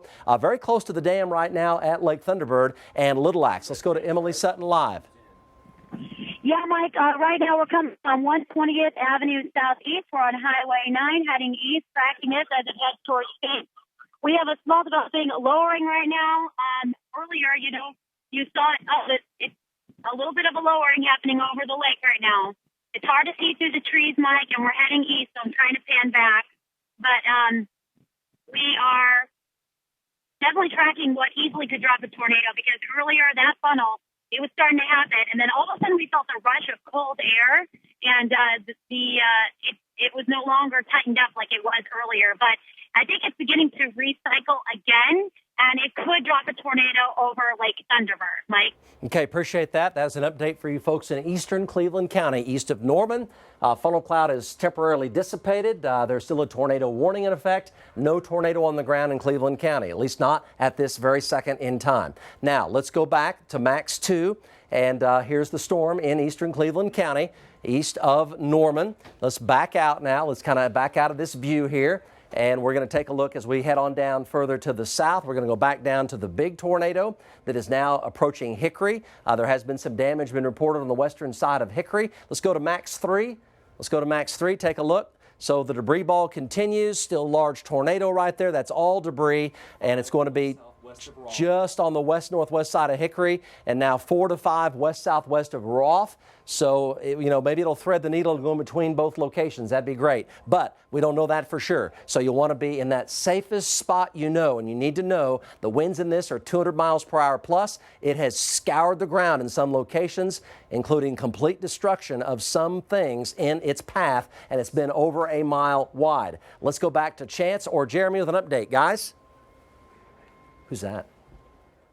That's Chopper. Okay, let's take the chopper shot. I know that it's currently still, but let's take a look at the chopper shot. And John Welsh is on that storm as well. Let's go ahead and take a look at it. On the bridge line, yes, right here. So here's the chopper shot looking at it, and he's right here on the backside of the tornado right now. He's very, very close to it. It's very low to the ground. Let's go to Chance Cold Iron with an update. Chance? So this is going to be on the west side of Hickory, and let's hope that it continues to perhaps go between the two. I tell you, though, it's definitely making a move more up toward Rolfe. It's making a move more up toward Rolfe, and this might actually be some of the debris related to the tornado right there. Yeah, look at that. So you see there's kind of a bright spot right there from the chopper, and this may be related to the tornado itself right here from the chopper looking at it live. Now, let's go back over to Max 3. It is lifting more, a little more to the north, and this is all debris here. This is all debris, this purple right here, so it's trying to lift up more toward Rolfe. Okay, so tornado precautions, safest place you know. Hickory to Rolfe, we're giving you a lot of warning lead time on this. You can't take it lightly. Mobile homes are not safe at all. Talking about a mile wide F4 type tornado, winds give or take 200 miles per hour, and it's now heading up toward a little toward Rolfe, and it may still go through Hickory. But right now it might try to go right in between the two locations. We hope that it does, at least for those two towns. Anybody that lives between Rolfe and Hickory, you're in immediate danger right now. Very, very large tornado here continues on the ground, filled with a lot of debris. Who do we have here on the bridge line? Chance or Jeremy? Go, guys. Yeah, Mike, I'm coming into Hickory right now. The tornado is jogging off to the north. It's completely rain wrapped right now, but you can still hear it. So people in Rolfe need to be in their shelters right now. This is violent tornado still in the rain. You can hear it. But I'm trying to get over here and get just a little bit further east so I can watch it as it comes up towards Rolfe. Back to you. Yeah, it's lifting more north. Let's take the south dop. It is definitely lifting more north. So here's Rolfe. We're zoomed way in. Sulphur, just on the south side of the tornado, had winds almost 90. And they were not even like right next to the tornado. The winds were 90 miles an hour. So it gives you an idea of the powerfulness of this rotation of this mesocyclone. And the tornado vortex is now 3.5 miles west-southwest of Rolfe. It has definitely taken a little jog more to the north. So the path here, the red line, center line, is going to be right between Hickory and Rolfe, but there's damaging winds all around the tornado because of the size of the mesocyclone, the parent circulation of the tornado itself. But the tornado vortex clearly visible right there. It's on the Murray County, Pontotoc County line exactly. And it's exactly 3 miles due southwest of Rolfe, and it's made a little more turn up to the northeast. So it's going to cross here. Hickory, damaging winds. You may still have a tornado. Rolfe, damaging winds, and you may have a direct hit from a tornado. If it turns any more to the north, it's going to go into the south side of Rolfe or right over Rolfe. If it turns at all to the south, it's going to go through the northern sides of Hickory. But right now, it's 3.5 northwest of Hickory and 3 southwest of Rolfe, and it's moving basically due east. Let's try to jog a little bit more up to the north. Who do we have there in the stream that we can take? Let's talk to Chance again. Okay, we have Mark Dillard and Emily. Let's go up to that storm in Max 2. In Max 2, we're going to go from this tornado-warned storm to the one east of Norman, and this is going to be coming into Pottawatomie County here. Bethel Acres and Pink and Little Axe, still very close to Little Axe right now. Go, Emily Sutton. What do you have? Hi, Mike. Yeah, we're located pretty much by Little Axe. We are at the Thunderbird Casino, just south of the lake. And earlier through the trees, I saw a funnel forming. Right now, you can see the lowering on your stream.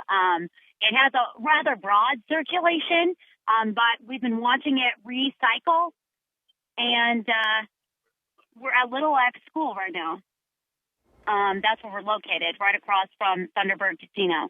And we are just watching it rotate in front of our eyes. But I briefly saw another funnel through the trees. At this time, though, it appears to be just a broad circulation. Okay, still showing, that's an update there for the east side of Norman.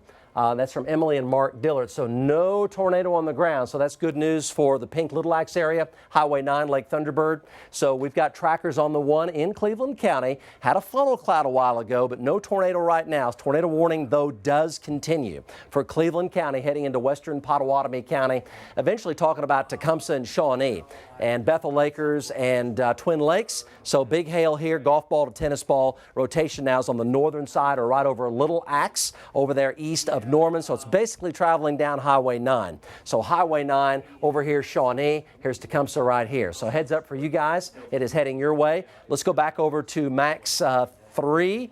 Let's go over to Max 3, and further down south, we've got a tornado warning down here in the Bryan-Choctaw County area, out of our viewing area on the Red River, and this continued large tornado now between Hickory and Roth. So let's go ahead and push on into that and go over to the Doppler there and take a look. So the debris ball continues now coming up on Roth. Let's take the south Doppler because it shows clearly where the tornado vortex is on the south Dop, and it's going to be just to the southwest of Roth. So let's go to the south Doppler velocity here, guys. Yeah, right here.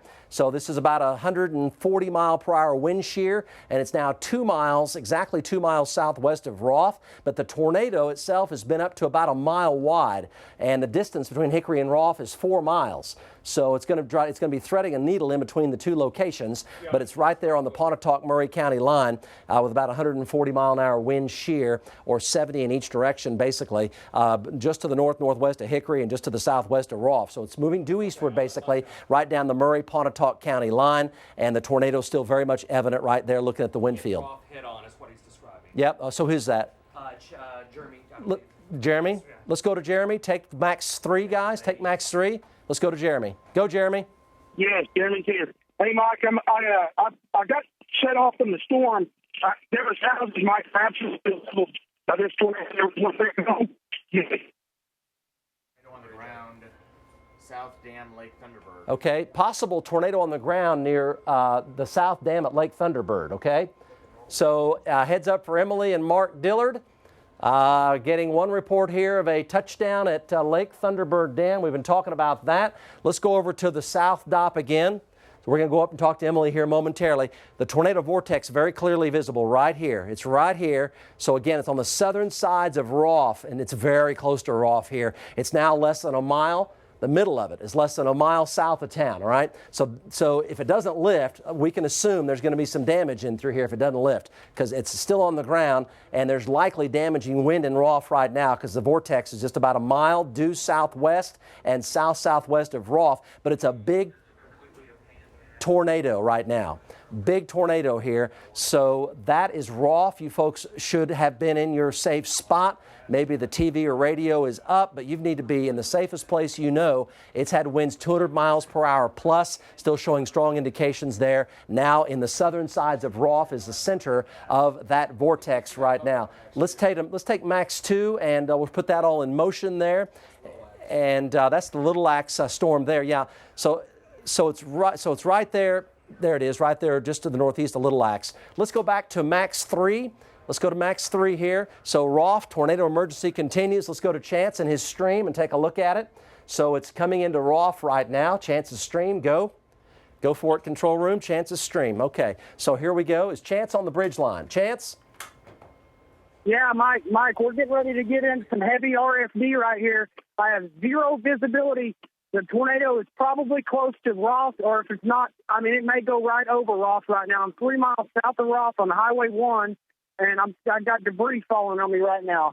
So this is likely a large and violent tornado wrapped up in completely wrapped up in rain. It's going to be really close to Roth right now. Okay, appreciate that, Chance. So let's go over to Matt. Please put Max 2 back in intensity for me. And we're gonna go up into the area around Lake Thunderbird Dam. Let's take a look at that in Max 2. Let's go to Emily Sutton here, talk about this. Very close to Lake Thunderbird Dam. Tornado warning continues here. Go, Emily, what do you have? Yeah, Mike, we're located just southeast of that location over the Lake Thunderbird Dam, and we are looking directly at the circulation.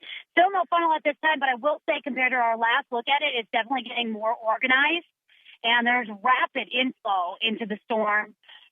So we're trying to get our best view of it in between the trees. Right now we're at a spot where you have a clearer look at it. It is looking like it is starting to go up with its circulation. Mike, what are you noticing on radar? Does it correspond with it? No. So many more people in Pot County if there's a tornado. Okay, Emily, tell you what, we're still showing indications of a tornado just to the north of Highway 9. About to head into Pottawatomie County. Go, Emily. There it is. There's the tornado Mike, right there. There it is. It's starting. It's the funnel. It's coming down. It's going to tornado any moment, folks. This is be heading over the lake. There we go. It is storming as we speak, folks. You're watching it live. You need to seek shelter immediately. Anyone, as it heads towards pink, as it heads northeast over it's going to form basically over the east side of Lake Thunderbird. Yep, I've got the tornado vortex there 1 mile due northeast of the Thunderbird Dam. That's exactly where that is right now. 1 mile northeast, just under a mile, about 3/4 of a mile northeast of the Thunderbird Dam on the northern side of Highway 9. So Bethel Acres is where that's heading from. It's not quite in Pottawatomie County yet, but that is either a brief touchdown there or a funnel cloud nearly down to the ground. Go, Emily. Johnson. Yeah, Mike, we are located right now by the Country Boy Market on Highway 9, and we have been watching it, and it just keeps strengthening, then the funnel goes back up, but it was very close to the ground. That was likely a brief tornado touchdown. Right now it's gone a little bit back up, but it keeps doing this. It keeps recycling, so folks definitely need to treat it like a tornado is on the ground, and we have a pretty decent view of it given all the trees around here. But it's still a broad circulation. It hasn't completely tightened up yet. But just moments ago, you watched it. I believe that was a brief tornado touchdown. Yeah, right on, Emily. I'm with you on that. Circulation does look quite small on velocity. Let's show you where this is really fast. Let's go over to the north knob here, control room. We'll show you where that is exactly. So there's the Lake Thunderbird Dam right there. This red line's Highway 9. That little tight circulation that you just saw there from Emily's Stream Live, that's right here where that red and green's coming together. So where is that? This is the Pottawatomie County line. This is Pottawatomie County. This is Cleveland County. That's Bethel Acres right there. This is going to be Shaunee, and then Tecumseh is right here. There's Tecumseh, so there's the tornado right there, just about a mile east-northeast. Take the chopper, take the chopper, take the chopper. Yep. Mill Creek, go John Welsh. Yeah, there it is from the chopper there live. This is the one down south. This is the one down south. That's impressive there, live from Bob Moore Chopper 4. This is down near Hickory and Roth and Sulphur down south. So that's an impressive sight there from John Welsh and Bob Moore Chopper 4. So obviously it is still on the ground. Let's go to Jeremy and Chance right now. Go, guys.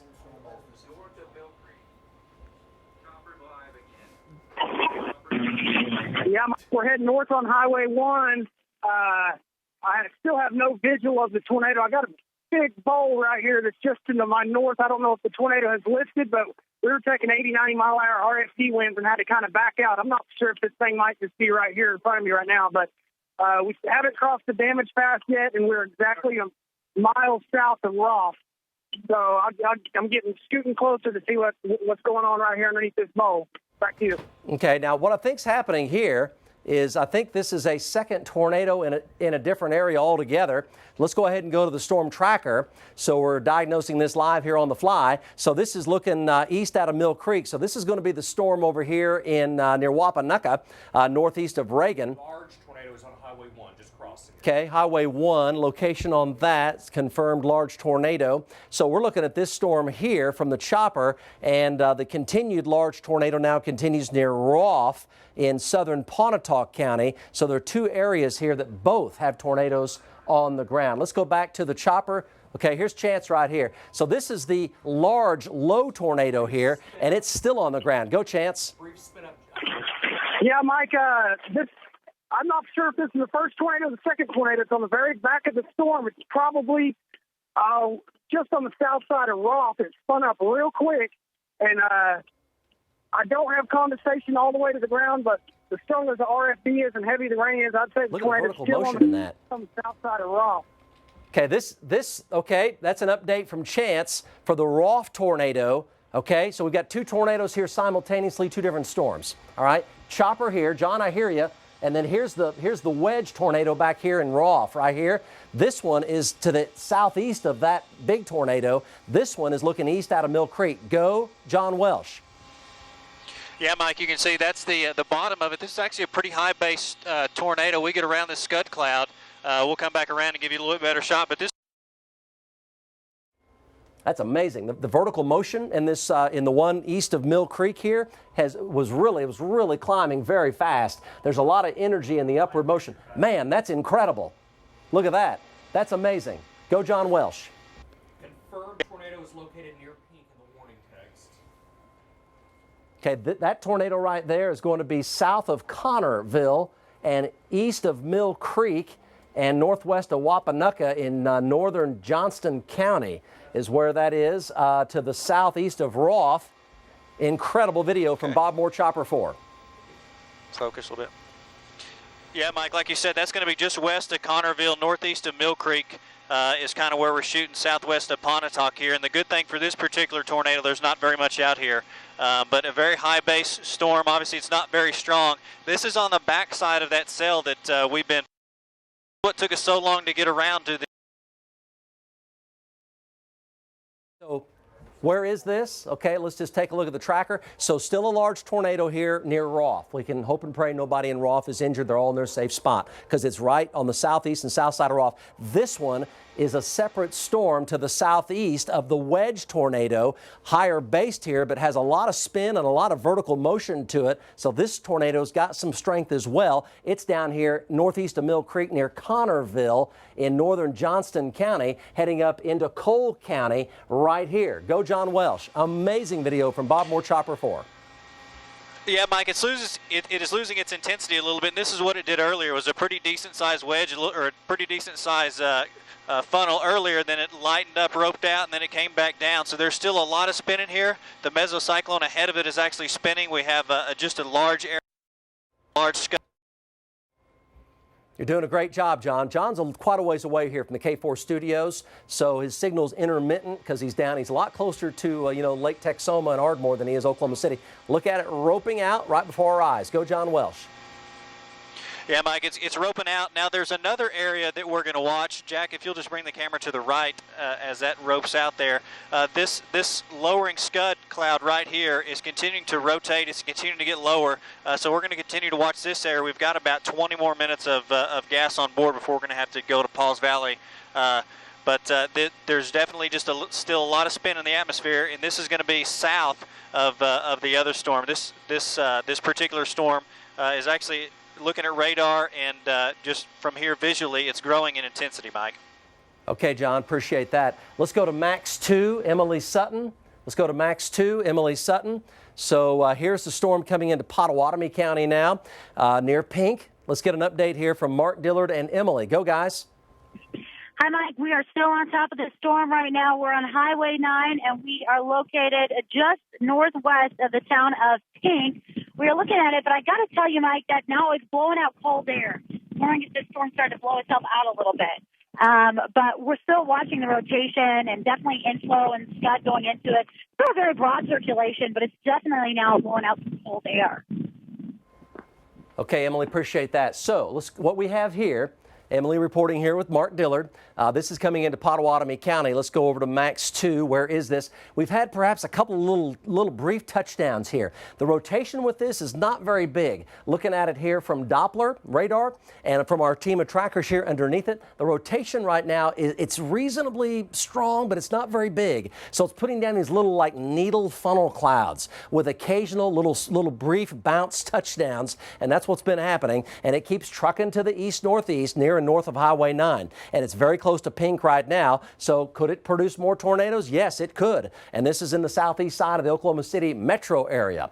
This is much closer to Oklahoma City here. Pink, Bethel Acres, Shaunee. Pink, Bethel Acres, Shaunee, south side of Twin Lakes, even as far south as Tecumseh. Pink, Bethel Acres, South Twin Lakes, Shaunee, Tecumseh. So you folks, tornado warning here. It could produce tornadoes going forward. Okay, this is the southeast side of the metro. Smaller circulations here, but tornadoes are possible at any time with this storm. Let's go back to Emily for an update on it. Emily? Yeah, Mike, again, we are keeping a close eye on the circulation. It definitely is a broad circulation, but it's kind of turning over on itself right now. Wow. That's really neat. We are watching the rotation, and, earlier we definitely had a funnel with it. This is incredible to watch. We are located on Highway 9. We're right by the town of Pink. It hasn't produced a funnel recently, but we're keeping a close eye on this circulation. It's got horizontal rotation, Mike. It's like a horizontal vortice, a very broad horizontal vortice. Okay, Emily, appreciate that. Now we're transitioning over to the Chopper Live. Basically, we're getting a little mini outbreak going on down here in southeastern Oklahoma. A lot of rotation down here. There was a little tornado there that we just showed you. Little one to the right. And we've got another area here that's potentially tornadic as well. And this is going to be down here on the south side of that big tornado now that's on the eastern side of Roth. So there's a lot of rotation there with that. John, we can hear you. Go ahead. Your left. Yeah, Mike. There's about 3 different areas they're kind of putting down these little tornadoes left and right. Go back to your left, Jack. Zoom in right there. There was another a decent sized little long tornado that was coming down just moments ago, and it's actually just lifted up. Just to the right of that, there was another little baby pencil tornado coming up. So there's a bunch of spin in here, and we're looking at just the scud. You can just see, if you zoom out, Jack, you can just see all the scud is just continuing to rotate here. Everything in this particular storm here that's going to be just south of Connorville, south of Pontotoc, northeast of Reagan, and this whole area, this whole storm right here, everything is rotating. I've got scud in front of me that's continuing to rotate, and then we'll get these little brief touchdown tornadoes, and then they'll pop back up. Luckily, they're all very, very limited in intensity. However, it just shows you that this thing could get its act together and put down a very large tornado here, Mike. Yep, appreciate that, John Welsh. Hey, don't go too far. Let's go to the storm tracker. We're, we've got a decent little, little mini outbreak here going on now. Up here to the north, up here near Orlando. Now we're talking about north of Guthrie. These are severe here, but the spin rate on these is coming up. And we're talking about, in particular, Orlando right now. I know that Aaron Brackett is on this. And the spin rate on this one, let's go to Kevin Josephine and Aaron Brackett's picture. Wouldn't be impossible to get tornadoes with these as they head up toward Perry and up toward north of Stillwater. So Morrison, Perry, up north of Stillwater, the spin on that is increasing. And Aaron and Kevin Josephine are looking at that live. That's I-35 right there. The spin on that is coming up pretty fast. So where is this? No tornado warning on it, but it is coming up fast. Where is this? Let's go back to the tracker. This is north now of Oklahoma City. So we've got a severe storm coil Langston, quarter size, maybe small golf ball. And then golf ball here, Orlando, spin rate coming up fast south of Perry. And it would not be at all a stretch to say that we could get tornadic activity out of this. There's no damage in Roth. No damage in Roth. That's the best thing we've heard all day. No damage in Roth, and at least as far as direct damage to the town of Roth. And what source was that from? Corey. That was from Corey. Okay, at least our ground tracker did not observe in the town of Roth immediately. It was Chance, but yeah. Chance and Corey. No immediate damage in Roth. That's the best news that we've heard yet. Spin rate on this is coming up fast up north. So Noble County up toward Morrison, north of Stillwater, near and south of Perry. Would not be impossible to get tornadic activity. All these storms here are spinning. This one's starting to spin up rather quickly. If we can go over to Aaron Brackett, let's take a look. His picture here. And if we have them on... Okay, so we're looking at that storm right now. This is I-35. It's near Orlando right now. So it's currently severe, but the spin rate is coming up fast. Southeast of Perry, over to Morrison. You folks heads up on that one for sure. Let's look at Max 3 here, and we can show you the spin. Back out of this a little bit for a frame of reference. There's Orlando. So here's Perry right here, and you can see clearly the spin coming up fast. Look how the backside here is coming around. And in rapid scan there, it's coming around quickly. So this is over I-35, northeast of Orlando, south of Perry. Morrison's going to be right over here. Here's Morrison right here. That's Stillwater right there. Okay, so we're talking about southern Noble County over to northern Payne County up into Morrison. Heads up here, rotation rate coming up fast on that storm. And the shear rate's coming up quickly as well. And these evolve very, very fast. So near Perry, south of Perry, east of Perry, Morrison, northern Payne County up toward the Cimarron Turnpike Gate. Heads up right here. Wouldn't be at all impossible to get tornadic activity rather quickly on this particular storm. Now, let's take Matt. Let's go on down to the storm west of Shaunee. West of Shaunee, a couple of hailers there. Nothing too major there as far as any huge hail, but some hailers. The rotation on this one near Bethel Acres, it's just not really all that impressive right now. Tornado warning does continue. If we have Emily Sutton on this, let's go ahead and go to her. Spin continues just north of Highway 9 near Bethel Acres. Go, Emily. Yeah, Mike, we're still keeping a close eye on it. Still a broad circulation, waiting for us to see if it tightens up at all. Earlier, this has had history of producing several funnels, and possibly a brief touchdown near the south side of Lake Thunderbird when we were tracking it. Now we're located just northeast of Pink, and we are heading towards Bethel Acres. We are keeping a close eye on it. Right now, no funnel cloud associated with it, and it's about 2 miles north of Highway 9. Appreciate that. Let's do this. Emily, stay with us. So we've got quite a few supercells here with tornado potential. Let's go to the North Doppler and look at the spin on this storm. And let's let the beam come around. So here's Shaunee, and here's Bethel Acres. The spin is getting a little bigger and a little faster. So when the spin gets bigger and faster, that's usually a real heads up. So the trend here is back up on that spin with the tornado-warned storm heading for Shaunee. Heading for Shaunee. Bethel Acres now heading for Shaunee. The spin is larger and faster both. So that may be increasing tornado potential. It does have a tornado warning on it, which means immediate tornado precautions. And the spin is getting bigger and faster at the same time. So Shaunee, heads up for you. You need to stay very alert as this heads toward you. Bethel Acres heading for Shaunee, northern side of Tecumseh, spins coming up. Let's go back to Emily Sutton with a live update from Emily and Mark Dillard. Go, guys. Yeah, Mike, we are located south of Bethel Acres. We have the area of rotation located just to our southwest. We just passed Highway 102. We're on Highway 9, and we are trying to blast northeast towards Shaunee. We're trying to get a view in between the trees as we blast to the east. Earlier, this had a funnel with it. Right now, it looks like it's trying to reorganize a little bit, and it looks like it's trying to start to form a funnel on the back end of it. Again, I'm trying to catch glimpses in between the trees as we're driving away, but we're keeping up with it. So as it heads towards Shaunee, everyone, Bethel Acres, be prepared to seek shelter. Emily, nice job. Let's go up to near Orlando. This is going to be northwest of Stillwater now, another area of concern. So let's go on up there with the storm tracker. Let's take a look at that. So the spin rate is coming up still on this one. South of Perry, southeast of Perry, rotation rate's coming up pretty quickly on this. And it's really starting to come around and wrap around. So say that again.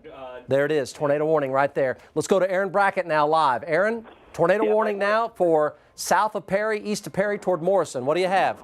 All right, Mike. Yep, I see that on radar. That thing has really developed quickly. I'll tell you, we were right under it about 20 minutes ago. Abused women more than any man that we know of in the history of politics, right? And calling Hillary Clinton an enabler. She was an unbelievably nasty. Well, we'll try to do that again. Not until this severe weather is gone. Let's go back to Aaron Brackett here and get an update here. Tornado warning now. Most important are Oklahomans. That's why we're here for you guys. Continuous coverage continues here. South of Perry, east of Perry, over to Morrison, northern Payne County, near and north of Stillwater, tornado warning. Go back to Aaron Brackett here live. Go, Aaron. All right, Mike. Yeah, we see the backside of the storm right now. We're heading north on 35 here, north of Guthrie right now, going at it. And right now, the backside of this very, very vigorous storm has grown quickly. It has grown very quickly, Mike. Once again, we were right under it not too long ago. It was nothing more than rain. 20 minutes ago, it was nothing more than rain. We were in the core of the storm. Now we've got this big rotation on there. There's a hook you're showing people right there. Velocities are coming up very rapidly. It's likely moving into a more favorable environment right now. So that tornado warning, that could put down a tornado at any time. So we're blasting right toward it. We're going to get you a look, Mike. Okay, let's go. Let's take a look at that on the tracker. Things continue to evolve as expected, with the tornado threat still very there and climbing. So there's also debris falling out of the sky in Ada. From the big tornado down southwest of Ada, there's debris coming out of the sky in Ada right now from that wedge tornado. So, obviously it picked up a lot of debris. There's debris falling in Ada now from the tornado, which is southwest of Ada. One fatality confirmed in Garvin County, 2 homes destroyed. This is from the emergency folks. One fatality confirmed in Garvin County. Yes. 2 homes destroyed. So apparently we have a fatality now from the tornado. That's from Kevin Ogle there, checking the emergency managers down in Garvin County. So 1 confirmed fatality, 2 homes destroyed in Garvin County. That's from the tornado, which is now southwest of Ada, and it continues on the ground. So we have tornado warnings here. Tornado, again, southeast of Perry, up toward Morrison, Glencoe, the Cimarron Turnpike. And let's go down to the South Dop and look at the spin now. increasing. So here's the spin now southwest of Ada, Fitztown. This is the big tornado now, the very large one. No damage apparently in Rolfe. Can we go to Chance or Jeremy and get an update from them? This is southern Pontotoc County, south of Ada. Go, guys. Hey, Mike, we're trying to catch back up to the storm. We're on the back side of it, following some of the National Weather Service guys. We're not seeing any damage, but it appears there could be a tornado still on the ground just to my east off in the rain, but I won't know until we get a little further east. Back to you. Okay, there's the storm tracker. Let's take a look at it. So this is going to be south of Ada, and also tornadoes down by Wapanucka. That was the one the chopper showed you a little while ago live there near Wapanucka. That's down quite a ways southeast of Ada. Tornado warning continues near Fitztown and Stonewall. Let's go to Jeremy's stream. So here's Jeremy on the storm south of Ada. Debris falling in Ada from that tornado. One confirmed fatality in Garvin County, and at least two homes destroyed in Garvin County confirmed. Go, Jeremy. Okay, so Wapanucka is being described as a multi-vortex tornado. That's going to be southern Cole County and far eastern Johnston County and northwestern Atoka County. Multi-vortex tornado there. That's going to be quite a ways to the southeast of Ada. It's going to be the tornado that John Wells showed you from the chopper about 15 minutes ago. This is Jeremy Carter's stream. He's tracking the storm near Fitztown right now. Let's go back over to the North Dop here, get an update on the storm heading for Shaunee.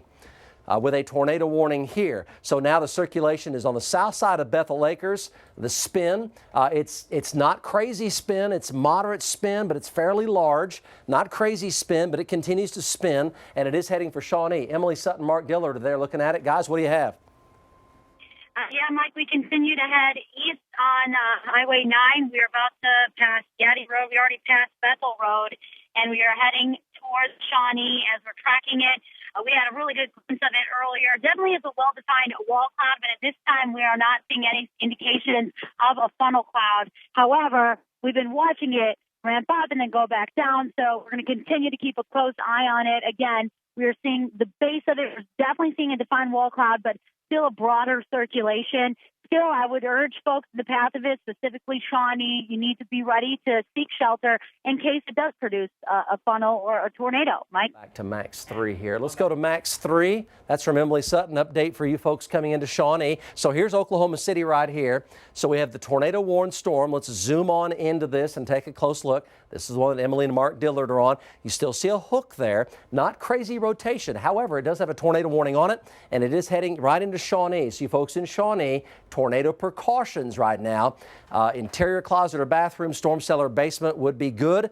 Rotation there is not crazy strong, but it certainly is there, and a tornado still is possible with that one. Now, let's go back up to the north side here of the metro, and we'll head on up here. Keep going, keep going. These are little hailers here. Let's go on into this one. So we're talking about spin east of Orlando, and it's coming around here quite a bit, southeast of Perry currently, and a little ways southwest of Morrison right now. Aaron Brackett is on that one. Tornado warning for southeastern Noble County and northern Payne County, north and west of Stillwater, but it's turning more to the right or to the east, so it may go just to the north of Stillwater. Aaron Brackett's there live looking at it. Guys, what do you see?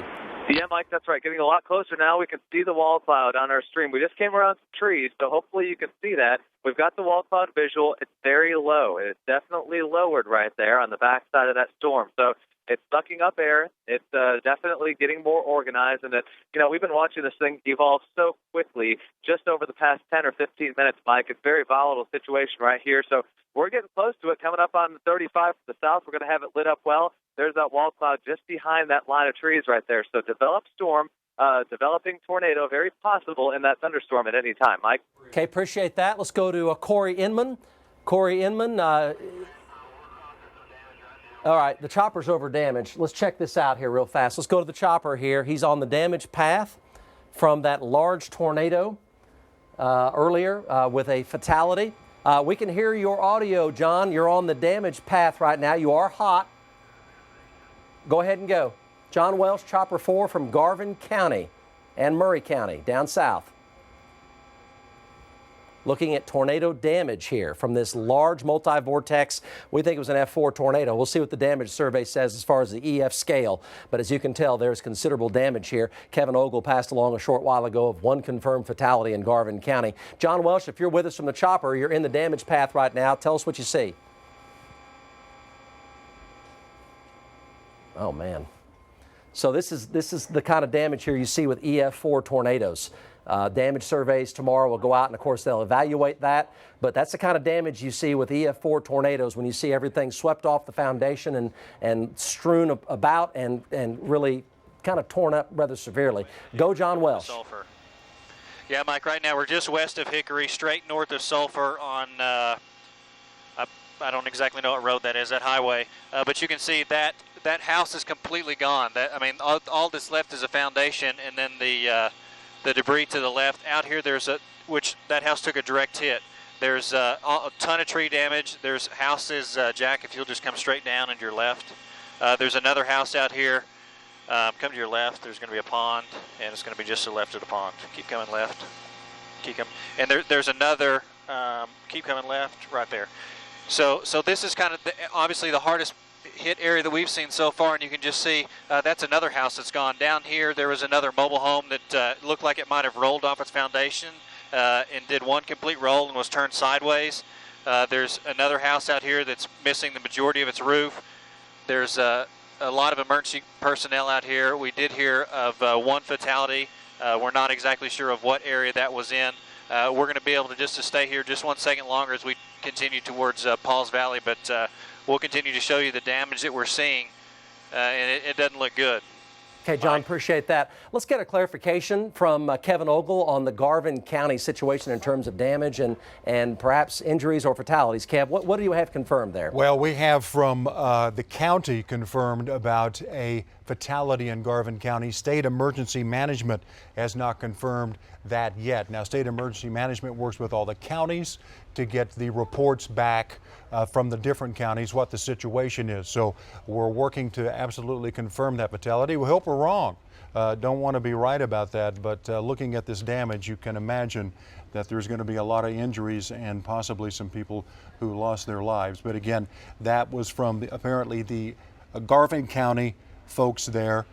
State Emergency Management trying to get it confirmed right now. Garvin County did report damage at about 5:08. And then the report of a suspected fatality came about 12 minutes ago. But as Kevin explained, you have to make sure you're getting it from the official people and not from just other sources. So we're continuing to try to confirm that.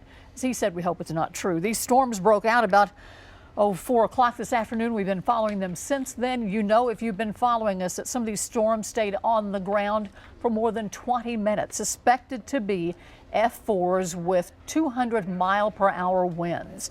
You can see how sporadic they are and what they touch and what they don't.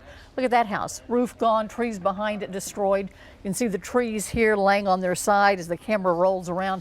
Very difficult to tell exactly where that storm path was, but it was evident. It was definitely there, wasn't it? Let's go back to Mike in the forewarned storm center. Storm trackers confirming 400 yards, 500 yards wide, going to a mile wide for that tornado path. Path about 25 miles at least in length, and again up to a mile in width. And we do believe it was F4 tornado capable of producing EF4 damage, and from the chopper it looks like EF3 and EF4 damage. Now I'm showing perhaps a small tornado vortex northwest of Stillwater right now. This is live here. This is live data showing a little tornado vortex here northwest of Stillwater. Mike Bennett is there. Aaron Brackett is there. Kevin Josephy is there. From radar, I'm showing a tornado vortex now northwest of Stillwater. Mike Bennett, do we have you on the bridge line? Go. Yeah, Mike, yes, I'm just north of Orlando. We're looking directly east. I tell you what, the wall cloud is really getting low to the ground. We've been watching this thing. We're paralleling it. We've got a great shot of it, but we're probably about 10 miles east of it, that's completely in the open, and we're just watching this thing completely changing shapes at a rapid pace. We're far enough away to not be able to tell you that there's extreme rotation, rapid rotation on a local level. But I can tell you by the way the wall cloud is changing shape moment by moment that has to be happening. And so it looks like, there's a high probability of a tornado very shortly. There could be the tornado on the ground, but right now there is no funnel cloud coming out of the wall cloud to the ground as far as a condensation funnel. But it's the wall cloud just getting closer to the ground moment by moment. Back to you. Okay, I'm still showing a small tornado vortex, 8.5 miles west-northwest of Stillwater. Let's go to the Doppler here. Let's go to the, I think the North Dop here. Yeah, let's go to the North Doppler. Take a look at it. So here's Stillwater right here. This is the entire town of Stillwater. OSU there on the northwest side of town, showing a little small tornado vortex right on the Payne County line and the Noble County line, and it is moving due east. And it's 8.5 miles to the west-northwest of Stillwater right now, showing a little tornado vortex there just above Cloud Base. It's moving due east, so it could affect North Stillwater, and there is a tornado warning. There is a tornado warning in effect for the North Stillwater area as well as southeastern Noble County. So let's go to the South Dop. Update for you folks in Shaunee, in Pottawatomie County. This tornado warning has been allowed to expire. It has gone away. There is no longer a tornado warning in effect for Shaunee. It is still a severe thunderstorm, not showing any dramatic rotation here. And we've got Mark and Emily on that, but the tornado warning for Shaunee has been allowed to expire for this moment in time. There is no tornado warning in effect. Let's go back to Max 3. Take a look at these storms here and what we have. This is down southeast here, Wapanucka, tornado multi-vortex there. Severe thunderstorm warning. The tornado has lifted down by Stonewall. That's the one that produced the damage at Rolfe, all the way back to Elmore City in Garvin County. That was a mile wide. Matt, let's go on north here. Head on north. This tornado warning now has expired. That red right there, that tornado warning has now expired. Head on north. That's Shaunee. Let's go up here to Stillwater. And this is going to be here. This is a little hailer here, either side of Perkins, south side of Stillwater here, a little hailer there. Not a major concern. Some golf balls possible, though. But this hook here still showing a tornado vortex, and it's moving due east. Let's go to Kevin Joseph's live picture. You folks in North Stillwater, there it is right there. See there? That's what we see on radar. And look at that. There's the confirmation of the actual picture, and that is either a funnel cloud or a very low rotating wall cloud. We see that on Doppler, and that's a picture of it right there. Go, Aaron Brackett. Yeah, Mike, we're right on top of it. We were just a couple minutes away. Now we're on top of it here, just off to the west of Stillwater. Going to get around the hill right here and get you a look. But, yeah, that's right. We got a wall cloud. We got a lowering. There's broad rotation. Just had some inflow hit us from the south here. So it's breathing and adjusting air. There it is on our stream right there. Low-hanging middle section. Slow rotation. It is rotating, Mike. It is rotating. Exactly what you're seeing with that TVS, that tornado vortex signature on air. That's what we're confirming here on the ground. And you can see it right there. Very low-hanging situation. This could touch the ground at any time. Developing tornado happening right now. So, folks, Stillwater, heads up. Folks ahead of this thing, you want to get to your safe place. This could be on the ground at any moment. Mike? Aaron, good report. Appreciate that. We're going to keep a hawk's eye on that one for sure. So talking about North Stillwater here, heading over toward Glencoe and South Morrison. So out of Noble County to northern Payne County. So especially North Stillwater, talking beginning about 2 miles north of campus. Starting at about 2 miles north of campus up to the Cimarron Gate. And then over into Glencoe, down the Cimarron Turnpike. Heads up, stay alert. Showing a small tornado vortex there. Let's go back to Aaron's picture and look at that. The tornado warning continues. Again, just a reminder, you folks in Shaunee, that tornado warning has been allowed to expire in Shaunee. But here's Aaron's picture. And we've got Corey and Mike Bennett on this storm here as well. We're talking about Stillwater area, especially North Stillwater, southeastern Noble County, and northern Payne County. Let's go back over to Aaron Brackett here with a live update if we can. Aaron, what do you see? Yeah, Mike, right here. We're kind of rounding the bottom side of it here, heading into Stillwater. Of course, it looks like it's just a little bit off to the north right now. Still a very strong wall cloud, very well defined on the side of it. I'm coming along the southeast side of the storm right now. Having trouble with some hills, but what I can see is strong upward motion right here.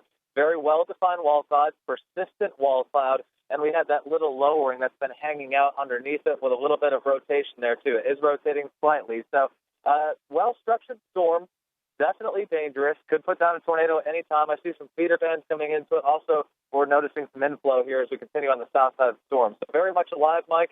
And nothing in contact with the ground at this very moment, but that could change on a second-by-second basis. Back to you. Yes, appreciate that for sure. So that's an update for you folks in Stillwater. So I'll tell you what, let's go on Max.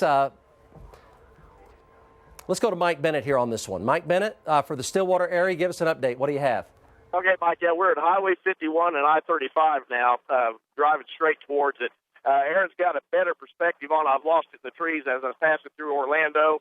We're topping a hill now where I could get an idea of what it's doing, but we'll be on it and right underneath it here, probably about 10 minutes or less. But right now we're at Highway 51 and I-35, blasting blasting east towards it, and we'll be back on it. Back to you. Yeah, I tell you what, it's continuing to lean into Stillwater. It's still leaning into Stillwater. Let's go ahead and go to the North Dop here. Look at it. That mesocyclone with what I'm showing here is a little bitty tornado vortex here in it is trying to lean into Stillwater. So we're going to say now from about the OSU campus, right, northward through all of the northern half of Stillwater, tornado warning.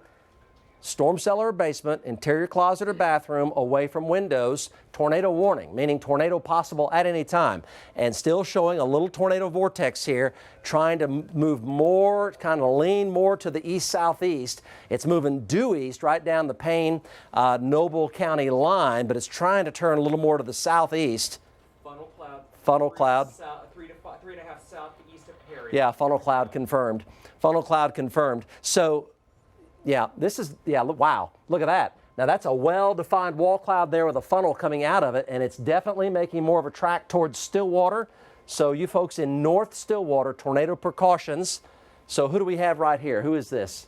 We've got 3 trackers on it. Is this Mike Bennett? No, that's Joseph. Aaron Brackett, go.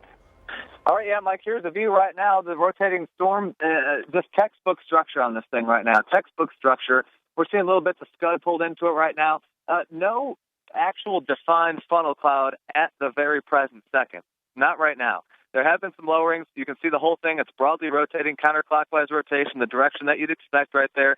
Very low to the ground. This wall cloud continues to evolve, and then there's that lowering out of the wall cloud is what you're looking at right there. So the storm is breathing. You can see these feeder bands just tracing right into it.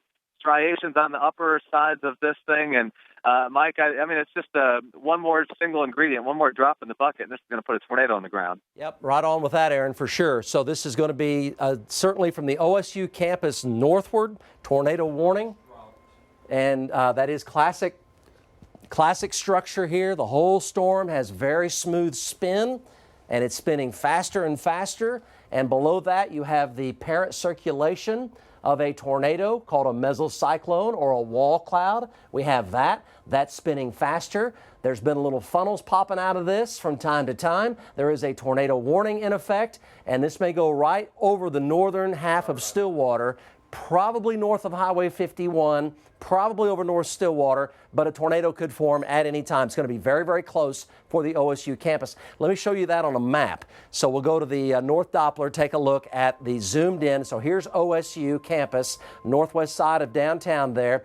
Here's the tornado vortex here, still traveling right down the county line. So it's going to go right up toward Boomer Lake, North Stillwater here, Boomer Lake. So you folks need to be in your tornado safe spot. It's right now 1, 2, 3, 4, 5, 6, 7 miles due west of the highway. So Boomer Lake area, North Stillwater, just near and north of the OSU campus. That is a tornado warning, meaning conditions are prime for this to produce a tornado. It means immediate tornado precautions away from windows, storm cellar, basement. Mobile homes may not be safe. Let's go back to Aaron Brackett here, take a look at his live stream. Notice the wall cloud here getting lower and lower and tighter, and look at the spin. Look at the spin of the parent circulation. It's got collars on it on multiple levels underneath that rapid spin. Go Aaron Brackett. Lower and lower, Mike is right, Mike. That's the name of the game right here. Photojournalist Kevin Josephine is taking control of the camera. He's showing you that spin on the bottom side of it, and it's definitely there. Counterclockwise rotation coming out of that low base right there. So we've got the wall cloud and then that lowering right there that looks like it is just trying to spin up something. It's trying. There's scud rising up into it right now. The scud is rotating counterclockwise. I mean, this is just every ingredient that leads up to a tornado. It's in place. It's just going to take one more little boost, and we're going to have something on the ground here. So, you know, everybody that you're pointing out on the map in front of this, take your tornado precautions. I mean, this thing is – well, it looks like – hold on. We got something right. You see that, Kevin? Looks like we have a little bit of rising dust on the ground here. Mike, we might have a developing tornado right now. I think we have a developing tornado. I see. Yep. We have a swirl on the ground, Mike. Yeah, there it is. Swirl. Yep. There it is. Tornado on the ground right there. I can see that on velocities too. There's a tornado vortex. It's going to be a half a mile north of the Payne-Noble County line. It's tucked in the very southeast corner of Noble County. Folks, that is a tornado right there. And that's going to be heading for North Stillwater, Boomer Lake area. That is a tornado on the ground right now. That is going to be exactly 5 miles west of the highway northbound out of Stillwater.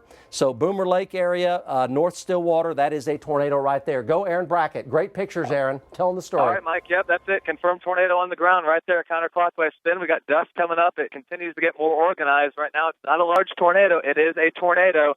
Man, I can see that spin's really getting together, Mike. We're going to take a left right up here. We're going to get you right up on top of it here, folks. In the path of this thing needs to take shelter right now. They need to take shelter. This is confirmed tornadic activity on the ground. You saw it here live on our stream. We're coming around the trees right here, and still some dust. I can still see some dust rotating into it, intermittent contact with the ground. So a very dangerous tornadic storm right here, developing tornado. Mike?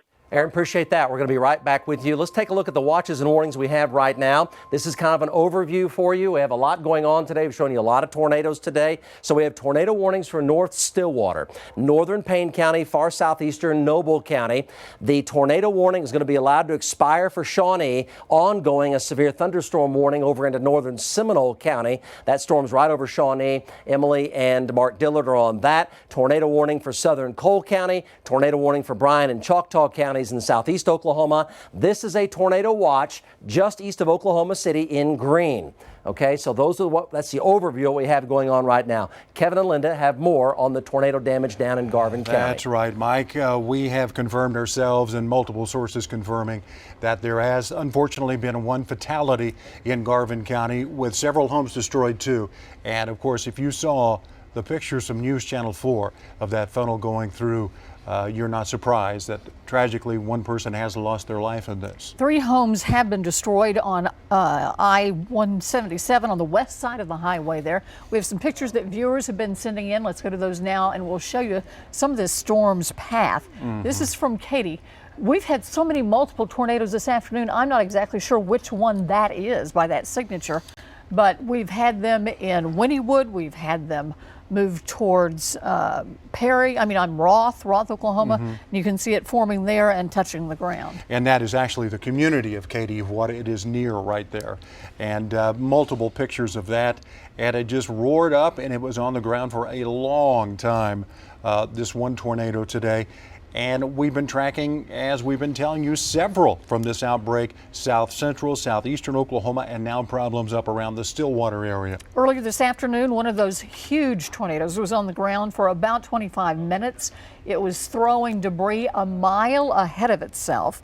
It was approximately a mile in width, according to some damage reports. Look at that thing. And perhaps this is where the Garvin County twister came in. Garvin County Sheriff was reporting damage at 5:08, but they offered few other details at that time. Now, about an hour later, they have confirmed one fatality in Garvin County. We hope that that's where it stops. This is live video, not live video, excuse me, video from earlier near Elmore City, and you can really just listen to it for a minute.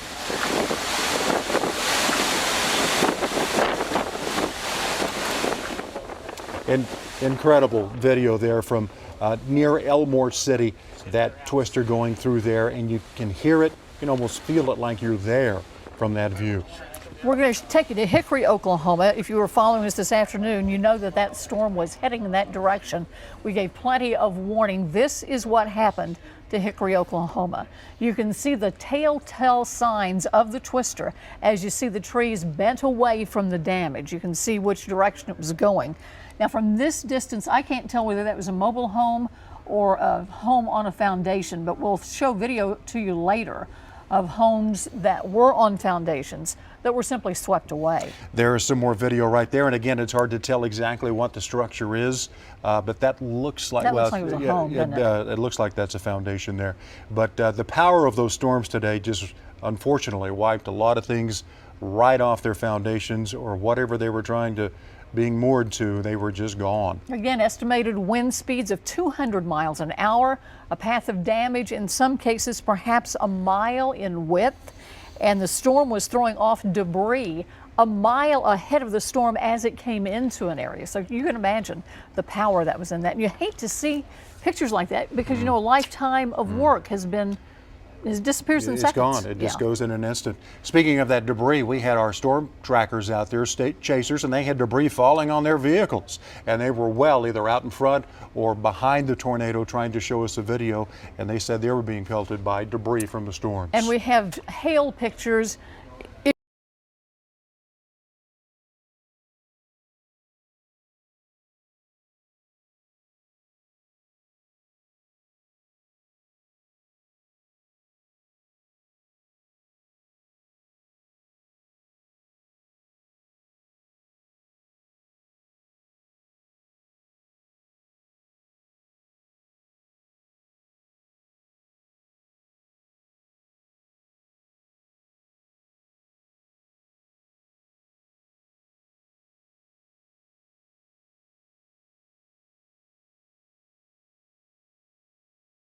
Size of the palm of my hand. So that storm was producing some power other than just winds. Mike is following these storms as they head into Stillwater now.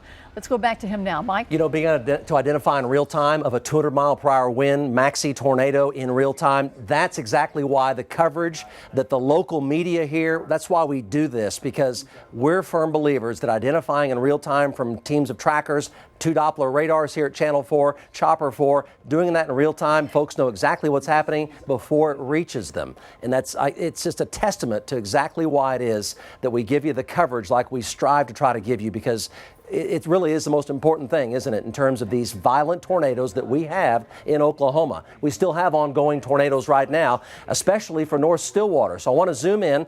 Matt, let's go to Max 3, and we're going to zoom in here. Concerns here about it's 4 west of the Cimarron Turnpike Gate, still showing a small tornado vortex exactly 4 miles west of the Cimarron Turnpike Gate. The good news, there it is. That's a tornado. Boom, right there. Tornado on the ground. Now, the good news is it's lifted a little more northbound. It will only pass far north Stillwater. It will clear the OSU campus by 3 to 6 miles to the north. But that is a tornado. We see it on velocity. 4 miles due west of the Cimarron Turnpike Gate. So north of Boomer Lake up to the Cimarron Gate. That is a tornado on the ground right there. You saw it live from Aaron Brackett. Go, Aaron. Yeah, Mike, right there. Intermittent touchdowns. This tornado on the ground for the second time right here. And, hey, it's getting ready to spiral up again. We got a funnel right now. It's coming down again, Mike. Right now, you're seeing it live right here. There it is. Dust on the ground. Tornado on the ground right now, Mike. We have a tornado on the ground. There's a little bit of dust. It appears to be weak at this time. We're right on the edge of the cyclone, about 2 to 3 miles south of it right now.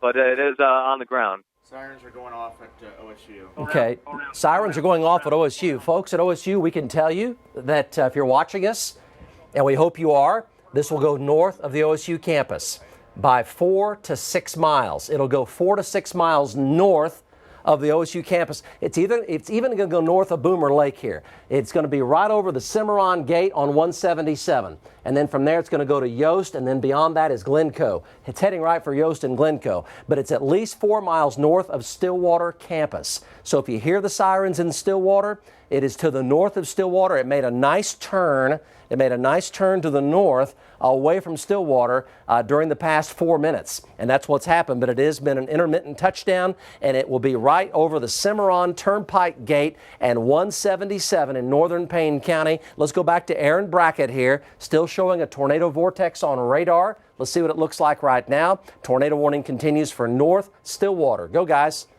Yeah, Mike, that's right. Rotation is still very low to the ground, only a couple hundred feet above the ground. It looks like it's getting ready to touch down one more time here.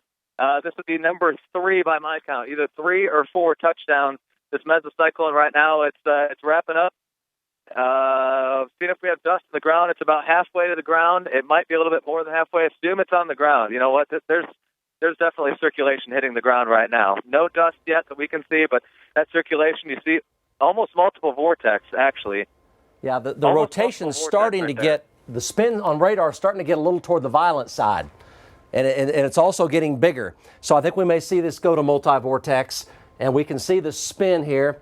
And this is going to be 4 to 6 north of the OSU campus. What's important, though, to know right now is it's gone from little, smaller tornadoes. We're showing indications of a multi-vortex now.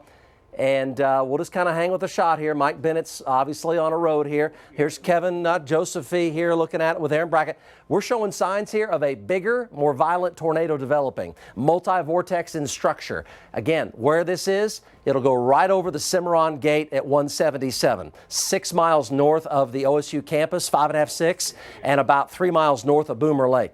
So it's going to go over the far northern sides of Stillwater, but we're showing signs of it becoming a multi-vortex, larger tornado, more violent tornado. So let's go back to Aaron Brackett. He's looking at it live. It looks like multi-vortex there, Aaron. Mike, multiple vortex tornado, that's for sure. It doesn't appear to be the strongest right now, but it is multiple vortex tornado. For the brief moment here, it is kind of coming back up into the sky, but it is multiple vortex.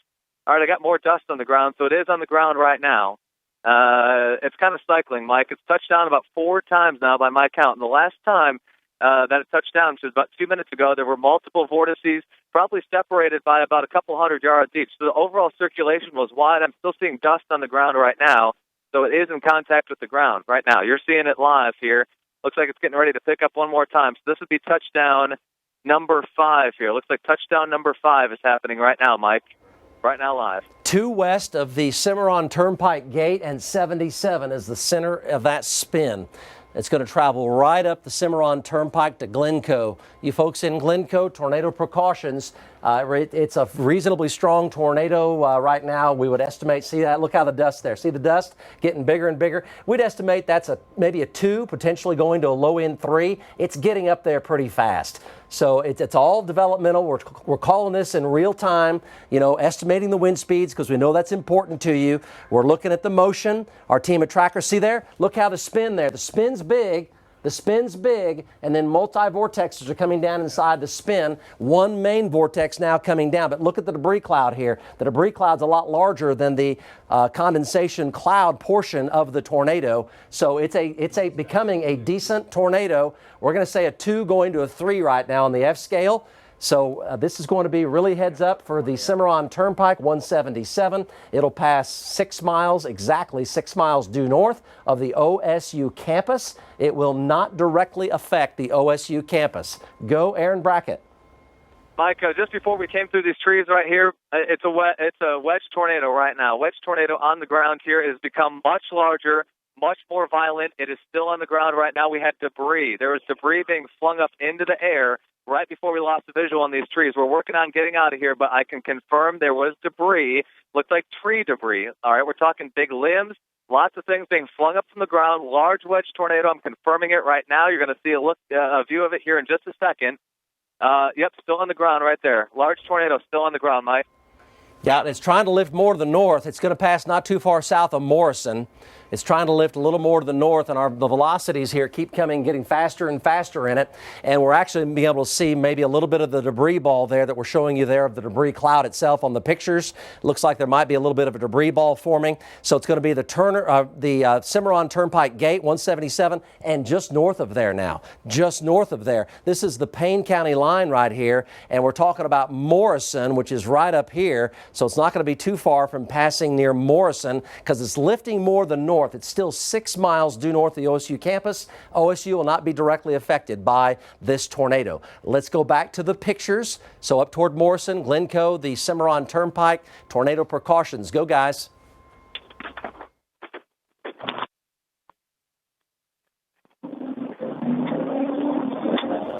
And it's continues to get larger and larger, and the rotation getting stronger and stronger. It's going to parallel or be on the northern side of the Cimarron here. So here's the Cimarron Turnpike. Here, the spur that goes down to Stillwater. The northern Cimarron Turnpike goes up here toward Perry. Here's the spur, the Stillwater connection, if you will, of the Cimarron Turnpike, and there's 177 coming northbound. So it's trying to lift up. Let's ease out of that, Matt, a little bit to get Morrison in the picture, because there's Morrison right there. So it's trying to lift up toward Morrison, and Glencoe's here. So you folks in Morrison, tornado precautions, it's actually starting to lift out of the tornado warning cone from the Weather Service. So this needs to be extended up toward Morrison because it's lifting. It's lifting more to the north. So it's trying to lift up toward Morrison right now. So Morrison, tornado precautions there. Yeah, keep Morrison in there. There you go. Good. So let's take a look at the time there. So Morrison coming up in about 10 minutes from right now. It'll be very close to you. Might go just to your south, but it's going to be very, very close. The trend has been lifting away from Stillwater and heading up toward Morrison and perhaps even Glencoe here in Payne County. So the southeast panhandle of Noble County and the far northern parts of Payne County, tornado warning continues there. Let's go back to our pictures here and take a look at what we have going on right now. Go, guys. We've got 3 trackers on it. Let's take a look at it. Take a stream there, control room. And who do we have here? Let's go to Mike Bennett here. Go, Mike Bennett. Okay, Mike, I'm not sure what road this is. I'm just north of Stillwater. We drove right up to it. It was within half a mile of it when it got to be the most violent. Had a cone all the way to the ground. You saw it with a collar around it. Right now, we've lost it in the trees in the hills. We're en route to Highway 177. We'll be blasting north, or Highway 77 be blasted north, and we'll be back on it. Mike, I got cars pulling out in front of me. Bear with me here. Okay. Tell you what, let's briefly go here to the storm tracker. Let's go back down to the southeast and let's just get an update here. Large tornado on the ground near Atoka. So we're getting an outbreak here going on. Large tornado on the ground near Atoka. And east of Durant and west of Hugo, tornado there as well. This is southeast Oklahoma. Let's go to Kevin and Linda at the news desk. Thank you very much. We've been showing you great pictures from the sky as these twisters moved through sections of Oklahoma. Now we want to take you to the ground. We're going now to near Katy, Oklahoma. Kristen Shanahan is there. It's in Garvin County. And Kristen, is that the area they had the fatality? It's near here right now. I'm at East County Road 1680 and Indian Meridian Road. Joining me live is the emergency manager. And can you just tell us what happened here today? We were storm spotting and noticed a tornado formed back southwest a little ways, and we got in behind it. And our storm spotters was watching the tornado as it hit a couple of the residences here and also a barn near here. The tornado did destroy a few homes and damaged a few others. It destroyed a couple of barns.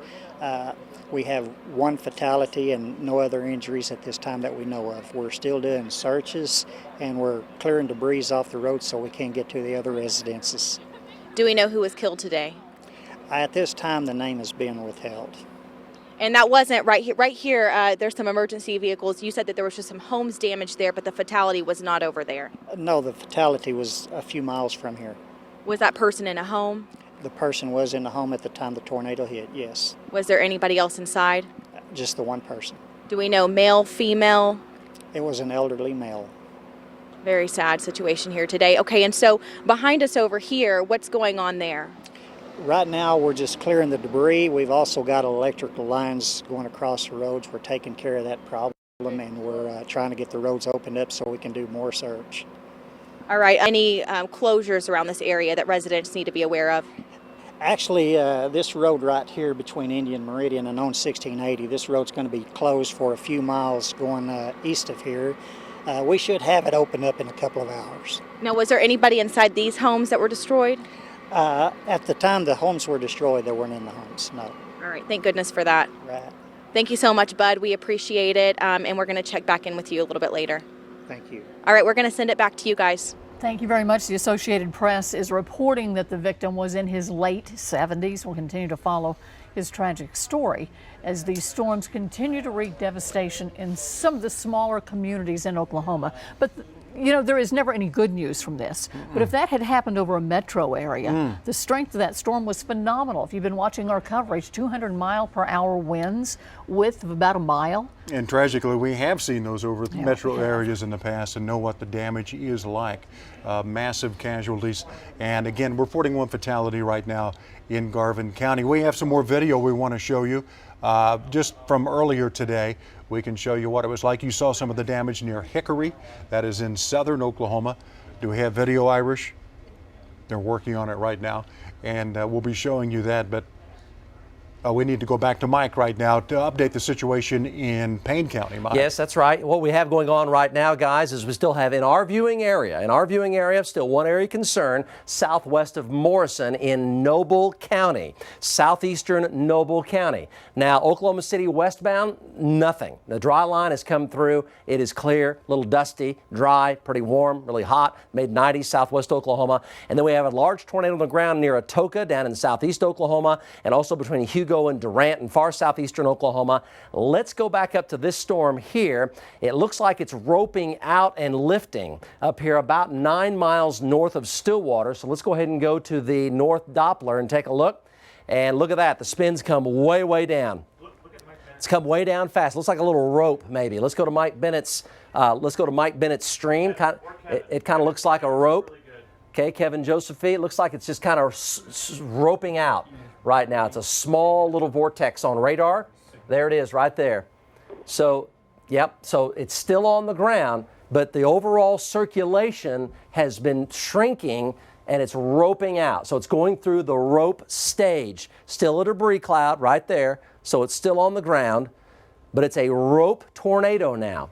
So the overall circulation is smaller, but there's still some pretty decent motion down at the ground with a debris cloud. This is going to be southwest of Morrison. So still on the ground here. Sun's trying to come in on the vortex. It's a small tornado, but still has some strength to it.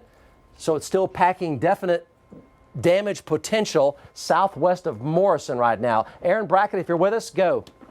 Yeah, Mike, I'm right here. We're only about a half mile away from it right now. It's still on the ground.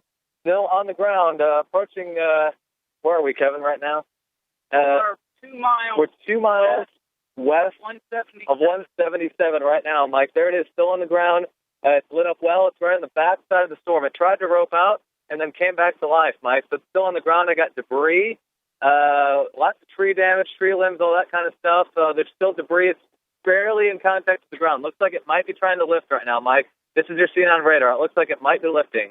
Okay, yes, I confirm. Look, I can see the vortex here. It is exactly 1 mile, mile and a quarter west of 177, just north of the Payne-Noble County line. So it's in Noble County, and this would be 6.5 miles due southwest of Morrison. So it's made a definite turn. It's almost moving due northward now, up Highway 177 on the west side of 177, a little ways southeast of Sumner. 6 miles, 6.5 miles due southwest of Morrison. The tornado itself is in contact with the ground a half a mile into Noble County. It is lifting due northward as it ropes out. Go, Aaron Brackett. All right, Mike. Still, I see just a couple leaves and trees still in contact with the ground. Never mind. It's going back down. It's roping out, though, up above. It's actually sideways, so it's horizontal, even with the earth, and then it kind of becomes vertical. So it's in a dying phase. It's roping out. There's still leaves kind of falling from the sky, Mike, and you know what? It's dissipating. It's pretty much all gone right now. All right, so on the backside of the storm, it is pretty much lifted. It is dissipated and roped out right now. Look at it rope out right there. Yep, it just disappeared. There it goes, Mike. No. Tell him to power down. Okay, that's 1.5 miles west. It's going due north as it ropes out. Going due north as it ropes out up into Noble County. So it lifted due northward. And it's just a mile south of Morrison Road there, the highway that comes westbound out of Morrison. It's a mile south of there, and it's now 6 miles west-southwest of Morrison, lifting due north, and it just roped out. Aaron, can you still see any vortex at all there? Mike, there's zero vortex. I'm actually looking up right under the front windshield, looking straight up into the storm. We got leaves falling. There is broad rotation. The scud is still going upward pretty quickly, so if it's going to recycle, we could potentially have something. I'm driving right here, so I'm not looking at radar, but storm structure-wise, there still is some updraft coming into it. There's broad spin, but no well-defined wall cloud like we had earlier. I can confirm that. There is nothing in contact with the ground right now, so depending on what you see on radar back there, it's definitely looking a lot better for folks right now here, at least for the next few minutes. Okay, appreciate that. Let's go to the North Doppler here, take a look at it. and here's the velocity. That's it right there. There's the rope. You just saw the rope disappear. There it is right there. So there's the OSU campus. So it's 1, 2, 3, 4, 5, 6, 7, 8, 9, 10, 11, 12, 13 miles due north of the OSU campus. That's the rope right there, and that is west-southwest of Morrison going due north. There's a new mesocyclone trying to form over here west of Glencoe. We'll watch the potential for that. We've got 3 trackers here on it. A new mesocyclone's trying to form here, but the rope just roped out there about a half-mile south of the Morrison Highway going west out of Morrison, 13 miles due north of the OSU campus, and you see that bright green there gradually going away as it gradually ropes out. Let's go back to Aaron Brackett here. This is going to be 13 north of the OSU campus, and still, Aaron, no tornado the way it looks. What do you see? Yeah, no tornado right now, Mike. A mile south of 64 is where we are right now, and about 2 miles west of 177. So that's our location right now, and we're heading north. Still, no tornadic features really right now. There is no funnel cloud. There is no well-defined wall cloud. I can tell you right that, and certainly nothing in contact with the ground. That has lifted as about 2 to 3 minutes ago. As we watched it, both you and I, you watched it on here with live HD video here on KFOR. So right now, the imminent threat in this area has gone, but it could certainly recycle. I mean, we saw how long this thing was on the ground, Mike. It touched down intermittently about 3 or 4 times, and then it was on the ground a solid 5 to 10 minutes, just ripping things up. So certainly if a storm can do that, we're going to stay on top of it and watch it very carefully, Mike. Nice job, Aaron. Appreciate that. Let's go back over to the North Doppler, take a look at it. We're in velocity mode here, and it has roped out west-southwest of Morrison. Nothing in terms of any rotation east of Stillwater, not a problem there. That rotation is spinning down. The tornado has confirmed lifted. You saw it happen here on News Channel 4. Now let's go to Max 2. On Max 2, we can show you what we have as far as the tornado warning. Now, the tornado warning still is in effect, but the tornado roped out and the mesocyclone has really weakened fast. So officially for Morrison, the tornado warning continues, but right now the tornado threat has come down quite a bit. Tornadoes continue with an outbreak down in southeastern Oklahoma near Atoka County and the town of Atoka. Large tornado there, and between Hugo and Durant in far southeastern Oklahoma. Oklahoma City, there are no storms anywhere near the metro area right now. Kevin and Linda have a lot more from the news desk. All right, Mike, thank you. We're going to show you some enhanced video of the damage near Hickory in southern Oklahoma. What you're going to see to begin with, if we'll go ahead and roll that video, you're going to see dirt, and that dirt is where a home used to be. This storm that moved through that area was devastating. Its winds were estimated to be about 200 miles an hour. And you see that patch of dirt right there, the red dirt, that's where the home was. And you can see that the mobile home has been moved to what we perceive to be the north, to the top of your screen. But I really don't know what direction this was shot from. Obviously near a pond, and a lot of the debris probably thrown in there as well. John Welsh in Bob Moore Chopper 4 is near the town of Katy, where we had a fatality earlier today. Just take John if we can right now. John? John, tell us where you guys, are. right now we're showing you we're at 1680 County Road 1680 in Indian Meridian here. It's going to be just south of Pauls Valley, and it's going to be about 4 miles southwest, southwest of the refinery out here. And you can just see this house is completely gone. Jack, if you'll just continue to pan down the path at this particular point is very easy to see. It looked like you took a grinder out here and took it across the ground. You can just see all the ripped up grass, the ripped up trees. It kind of just continues to snake its way on towards the to the east there. It stayed in a little bit of a low ground. You can see there's a lot of big hard that roadway right there. That little it's North Road 3280. You can just see those trees are just completely snapped off.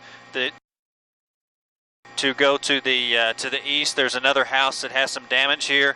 There's some barns just on the north side of this 1680 road that aren't damaged, and then there's some that are, some roof damage, and some that are completely crashed out. When we were coming back up from Sulphur, about six miles north of Sulphur on 177, that's where a lot of that other damage that we showed you earlier was. So the storm was really pretty decent size right here, and as it continues to track to the northeast, it just continued to get bigger and bigger, guys. A remarkable view, though, to be able to see the signature that storm left in terms of the signature it left over plain dirt. And then, of course, when you see the structures like that, makes you realize the strength it was carrying to be able to scour the ground like that. And that's the word, scour, is exactly what it looked like. Let's go back and show you, John, thank you very much, as we continue to look at his video there of that tornado path. See what it did to those trees? Just snapped them in two. Those are big trees, too. And look at the dirt it pulled out from under there. And whatever, oh my goodness, whatever that used to be, an outbuilding or perhaps You somebody's see the truck home. in the top right-hand corner of your screen? What a view that is. We've also got some photographs that came in earlier today from viewers who shot pictures around their home. This is near Shaunee, Oklahoma. That's one of those storms that came through. And if they weren't so destructive, they would be, in a very unusual sense, magnificent. Well, they are certainly nature's power as you're looking at it. They're nature's fury, and those are just the thunderstorms that get so big that produce these tornadoes. We continue to look at this. Is near Shaunee, and there were, of course, warnings in that area earlier today.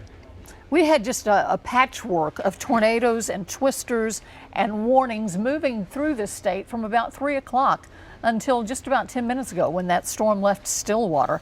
Again, here you're in Bethel Acres. Bryson, thank you for sending this in to us. And those storms just took unusual shapes all afternoon. They were huge storms, some said to be 200-mile-per-hour winds inside, hail, certainly about the size of a golf ball or larger. And they cover a width of approximately a mile in damage in some places. If we're still getting video from John, there's that twister from Katie, Oklahoma, that turned out, we believe that's the one that turned out to be the deadly tornado, one fatality in Garvin County. And there you see it again coming down from a different angle.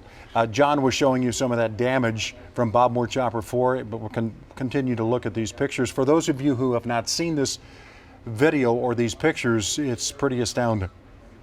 Let's go back to Chopper right now, because John, I think you can pick up where we left off, and that's just following that storm's path. As you can see, the redness of where it was opposed to the green. John? Yes, I'm sorry, Linda. Chuck was talking to me. I didn't hear anything you said. I was just saying that you've got a great view, because when you were on your wide shot, we could see the red path of the twister. You can see it coming up from the right side of our screen here. As it moved through that whole area, it just turns that red clay, and you can see it just leaves a path. It does, and that shows you just how wide the ground contact was.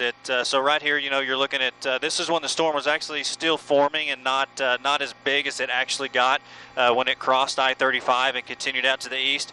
But you can just see the ground contact. We just landed at Pauls Valley Airport and got some gas, and one of the guys who was showing me the video that he took with his cell phone from this storm as it crossed down here just south of the airport, and it looked like a decent size like elephant trunk, funnel as it was continuing to cross this way. It got about a quarter mile from I-35 lifted, and then continued to drop. Then the storm continued to push to the east, and then it sat back down. But you can really see which makes it really easy to see where the storm went through and the width of the damage here, just with how it's just torn up the ground. And some of these spots, there's some decent sized grass that it just lifted up. Snapped these big trees, and one of the things that tells, at least for me up here, at how strong these are, some of these trees are probably 18-20 inches in diameter, and they're just broken off halfway down.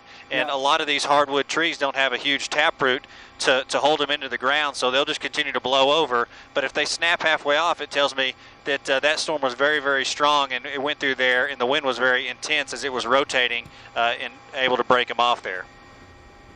John, if Jack can zoom in a little bit on some of those trees you're talking about, it's a pretty wide shot right now on some of the tree damage there. You're talking about those big trees that were just snapped. That'll give the viewers a better idea of what you're talking about, the power of that storm. Oh, I see the trees. Yeah, that's what you were talking about, isn't it, John? Yeah, some of those, like that particular one right there on the top of your screen, that's going to be an oak tree, and you can just see that it didn't get pulled out of the ground. When some of these storms are going slower, they're not as strong, they'll just tend to kind of push the trees over. When they just kind of rip the trees up real quick and just pull the tops of them off, it just shows you just how fast that was spinning. Because if you'll come down in your screen just a little bit to the left, Jack, just keep coming down, you'll see a tree that's completely blown over. That's going to be on the outside of the storm, so the wind is actually what knocked that down. right there to the right of the screen, we were showing you earlier just how the tops or the middle of the tree is just completely ripped up. That just shows you the speed and intensity of this wind as it continued to go across the ground here, guys. John, I think the desk needs to talk to you for just a moment, so we're going to go away from you and check in with Kristen Shanahan, who's on the ground near Katy, Oklahoma, and she's been following the storm from there. And you spoke to the emergency management director a few minutes ago, who confirmed a fatality in that area. He did. It's not where I'm at right now, but it is about 3 miles near here, and they're going to take us over there here in just a little bit. Right now, I'm at East County Road 1680 and Indian Meridian. I want you to take a look back here. There's some emergency vehicles. They have the road blocked off, and they're not letting us anywhere near the area where the homes were hit and destroyed, but I'm told there was a couple homes there. Thankfully, no one inside at the time. Again, we're about to head over to the other area where there was one fatality. I'm told an elderly gentleman was killed. His identity has not been released, but we're going to bring you more information as we get it. We did get that information, Kristen. Thank you, that it was an elderly gentleman, one person in that home, they believe at the time, and that was the fatality there in Garvin County that we told you about earlier. But emergency management crews are out right now checking all these areas that were hit. Again, you can tell a lot of it was rural areas, but a lot of folks live in rural areas in Oklahoma, so they're checking those homes. And Mike was reporting that all of the activity in our viewing area has stopped. There is no one in danger at this point, although some of our friends in Atoka and southeastern Oklahoma are still experiencing severe tornado damage right now. So we'll continue to follow their plight as well. I believe we have Marianne Rafferty in the newsroom standing by with some information. Is that right? Let's see if we can go to Marianne. I believe she has some new information for us. Okay, we'll wait on that and go to Marianne here in just a little bit. This storm started about 3 o'clock, Mike's coverage did, and he began following it as it formed. And you watched, if you were joining us this afternoon, if you watched our live coverage, you watched these storms turn into funnels and actually touch the ground. It was an incredible lesson in how these tornadoes form and then become so massive. We've told you, if you're just now joining us, that some of these storms had winds of 200 miles an hour. That would make it about an F4. They're estimated their width to be about a mile wide, so you can imagine the damage they did. It's not lucky that anyone suffered damage or that we lost a life, but the only lucky part is that they were moving through areas that were not heavily populated. Of course, any life is precious, as she said, but again, that is a fortunate part of this whole story is that it was out in some rural areas. Let's go to Mike for an update on what the situation is now. Mike. Well, all severe weather has not ended for our viewing area. I need to make that clear. I never said that. So let's talk about what we do have going on. There is still a fringe threat for folks here to the northeast of the metro. So let's get that perfectly straight. Tornado watch continues here for Pawnee County and Creek County, and then down through Atoka County. The tornado watch has been dropped for all central Oklahoma counties. There's still a severe thunderstorm west of Tonkawa and Ponca City. So there's still a threat here. It is quite a bit lower than it was, but it is still a threat here. So we need to make that perfectly clear because we look out for everybody in the KFOR viewing area. Now, let's go over to the storm tracker and show you where these storms are right now. They're going to be to the east of Stillwater, north of Glencoe here, southwest of Pawnee. Rotation there is weak. There's still a tornado warning there going into Pawnee County, but it's not very strong rotation. Back down to Ingalls here, west of Yale, east of Stillwater, up here to the northeast of Payne County as that tracks to the east. Now, let's go ahead and take a broader look here, and the motion here is going to be to the northeast and east. Still a storm up here near the Kansas-Oklahoma border near Renfro, and that's going to be traveling up into northern Kay County. So still a severe storm here in northern Kay and northern Grant County, but the severe weather threat indeed, Kevin and Linda, has ended for the entire metro area, and I don't expect that to come back for the rest of this event. We'll keep track for the folks further to our north and east. Back to you. John Welsh is still in the sky, showing us incredible views of the damage. Let's go to him right now. And for those just joining us, John, remind them of where you are and what we're seeing. In relation to the metro area. Right now, we're south of the metro area. So I believe this. I was talking to a couple guys at the airport earlier, and they advised me that they thought that there was two different tornadoes that we're watching here, and we're looking for some damage here. This is going to be about mile marker 66, I believe. So just south of Oklahoma City in like the mile markers in for Moore area, like 117. So that'll just show you 50 so miles south of Moore, Norman area, South Oklahoma City is about where we're at. We're just south of the Pauls Valley Airport here, about 2 miles. We're crossing I-35, and this road we're showing you here is Highway 17A, and it runs east and west. And we heard that there was some more damage in this area just west of I-35. We're looking for some of that damage, and I'm starting to see a little bit of it here as we come in. Jack, if you'll go to the right, there's a couple barns that have some damage done. Keep coming right, and then straight down. Right in there, you can start to see some roof damage. No, keep coming down, sorry. Right there. So there's your couple barns. From where we were just at, this is about 5 miles north on 17A. We were just down there on County Road 1680. So this is directly going to be 5 miles north of where we were just at. That we're showing you some other light damage here. Nothing obviously was as intense, or the damage here is not as intense as it was just 5 miles south. We're going to continue to look in this area because this is kind of where we're being told that the fatality from the tornado happened at, guys. John, did I understand you correctly? You were saying that this might have been a separate tornado? You said the folks at the Pauls Valley Airport thought there were 2 separate storms? That's exactly right, Linda. What they said is one of the guys had on his cell phone a picture. All right. See if that clears up. John, it's a little ways from the metro, so it breaks up just a little bit every once in a while. We'll go back to him just as soon as we get that picture to show you that area that he is talking about. 2 tornadoes is what the folks at the airport in the Pauls Valley area are saying, but we'll have to get that confirmed from Mike and the other experts here. Marianne Rafferty, I think, is set up in our newsroom right now with additional information. Marianne?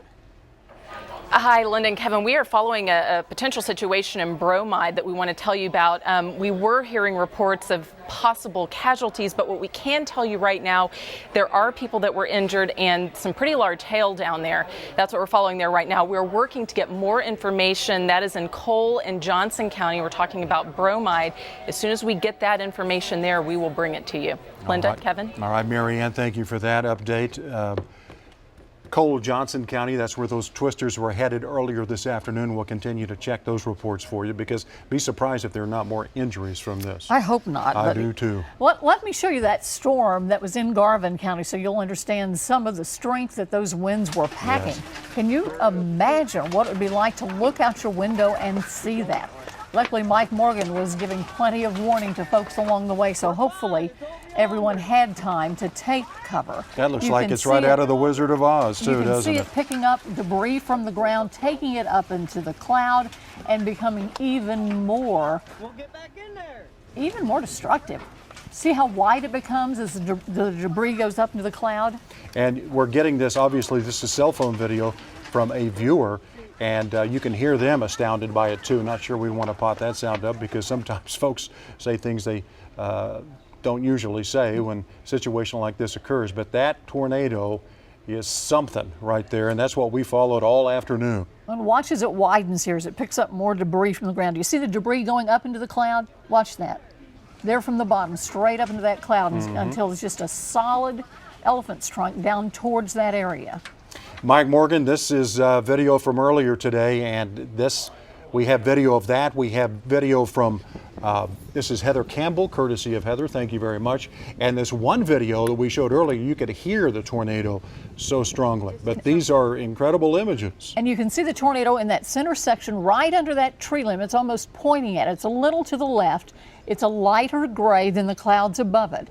But you can see how large it is and how destructive it could be if your home was in that path. Do you see it right there? You can see the outline forming a little bit better. Heather, we appreciate you taking this and hope your property didn't have any damage. We do, and we're glad she was at a safe distance, obviously, when she took this.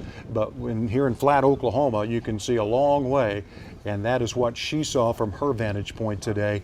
And it was something.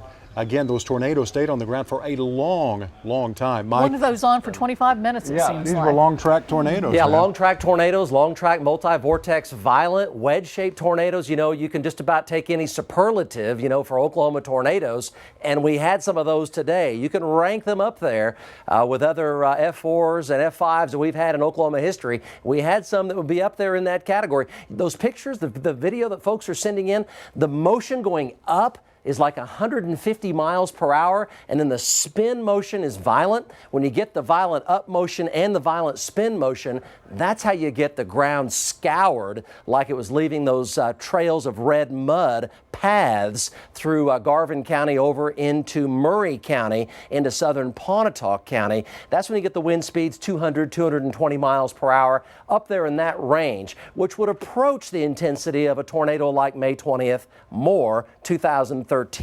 And obviously those are by far the most dangerous ones, and we get them more than any place else in the world. So what we have going on right now, Kevin and Linda, is we still have one storm that has a tornado warning in our viewing area, but I can tell you we have 3 trackers on it. I'm looking at the spin every second that we're away here from the storm's center, and the spin's not that strong, so we're not overly concerned about a tornado potential with it right now. Let me show you where that is. We also have a severe storm in far northwestern K County. Let's go to the storm tracker. Tornadoes continue in southeast Oklahoma. It's this storm southwest of Pawnee, and the storm here northeast of Yale still has some hail with it, but this one still has a tornado warning on it southwest of Pawnee, but the spin's not very strong. Probably has golf balls. This one has at least quarters, perhaps golf balls, and that is to the northeast of Stillwater. Stillwater is now in the clear. The metro area, it's sunny outside, and there's no risk for severe weather in the metro for this event, as it now is pushed to the east and to the north and to the southeast of Oklahoma City. We're keeping very close track of it. Back to you. Mike, I'm getting reports from my friends in southeast Oklahoma, even over the border in Texas, that there's a very bad situation near Atoka right now with that storm down there. There was a large tornado on the ground near Atoka about 30 minutes ago. That has now moved over into eastern Atoka County. So that tornado outbreak in that part of the state, which began with the Garvin County tornado, the very large violent multi-vortex which formed into a wedge that got to a mile wide, that all went over into Atoka County. It was a large tornado north of Atoka, and it continues to push down through southeastern Oklahoma. And you see that one severe storm here north of Medford. That has big hail with it there. That's underneath the upper level disturbance. That'll go into K County, but here's Oklahoma County, and we have the dry line now just to our west, and skies are sunny here, so no severe weather for central Oklahoma or western Oklahoma. We'll keep close track of this one coming out of Grant County and K County, which is severe, and still this small spin, which doesn't look very impressive. Our trackers are on it. That's going to be very close to Pawnee, but they may have some large hail up there. Kristen Shanahan is standing by right now, Mike, with the Garvin County Sheriff. It's my understanding. Let's go to her now live. Kristen? Right now, we're here with Garvin County Sheriff Larry Rhodes. He's going to give us an update. We just met up with him. So you said there's about 5 to 10 homes on this road alone that are damaged. Correct. Our initial assessment was 5 to 10 homes in this two-mile stretch of roadway that was either totally destroyed or severely damaged. We're still assessing the physical damage to the homes. We've cleared the homes. The fire department's done a great job responding and making the area safe. That's what we're in the process of doing right now. Very sad news today. We know that one elderly gentleman passed away, not over here, but about 3 miles up. Yes, just down this roadway. I have deputies on the scene of a fatality as a result of this large tornado. The medical examiner should be arriving on the scene at any moment. We're in the process of speaking with family members at this time. Just very sad that someone lost life in this weather event. It's very sad. And did you see it yourself? Yes, ma'am. We were alerted by the Elmore City Police Department that a tornado was developing. It was headed eastbound. We left the courthouse there in Pauls Valley, and when we arrived, I could see a large tornado, which really developed into a larger tornado right in this area, and it continued due east from here. A lot of debris in the air. We knew it was hitting structures as my other deputies responded. Now, were there any other injuries? We lost a lot of livestock. This is a rural area, agriculture. We have some equine that was damaged, as well as some goats and some cattle. We're also dealing with that at the moment. And you said a lot of power outages. Correct. Rural Electric Cooperative, the power company in this area, is on scene. They're assessing the damage, and we're trying to get power restored as we speak. Have you ever seen anything like this in your time in Garvin County? Not in Garvin County. I spent a number of years, 23 years with Oklahoma City, so I've been through the large tornadoes, May 3rd and whatnot up there with my time with the Oklahoma City Police Department. Here, we've been very fortunate in Garvin County not to have a large tornado on the ground for a rural area, but still we don't escape damage and fatalities in the rural area. So to answer your question, no. What has this been like for you personally? Personally, I mean, it's unfortunate that we have to respond to matters like this, but personally, you set your personal feelings aside, your professional feelings take over. I can tell you that the many fire departments, first responders, and the sheriff's office, and many police departments responded well to this event. All right. That's all I got. Is there anything else you wanted to add, Sheriff? No, we expect roads to be closed for maybe several hours. We will try to get the roadways open as soon as they are safe, and we have, the homes secured. We didn't have a lot of wind or rain other than the tornado with this, so we're not having to deal with flooding or really a lot of tree limbs down. This was just a tornado that cut a swath right here for about 4 square mile areas. So. All right, I guess we're going to go get a look at the damage here soon. Yes, we're about to open this roadway up. You'll be able to see some of the homes that were destroyed all the way over to I-35. All right, well, we're going to go take a look at that damage, and we're going to bring you back the latest as we get it. Kristen Shanahan reporting live. Thank you very much. We appreciate you. And you saw the split screen there. The best way to survey the damage was from Bob Moore Chopper 4, and he continues to show that to you as well. Let's go right now to Shelley Mills. Shelley's at the State Emergency Management Center, I believe. Shelley? Yeah, Kevin, that's right. That's exactly where I am. They're down here monitoring the situation across the state, watching all of these storms as they form and as they eventually break up. So they've been watching things all afternoon as well.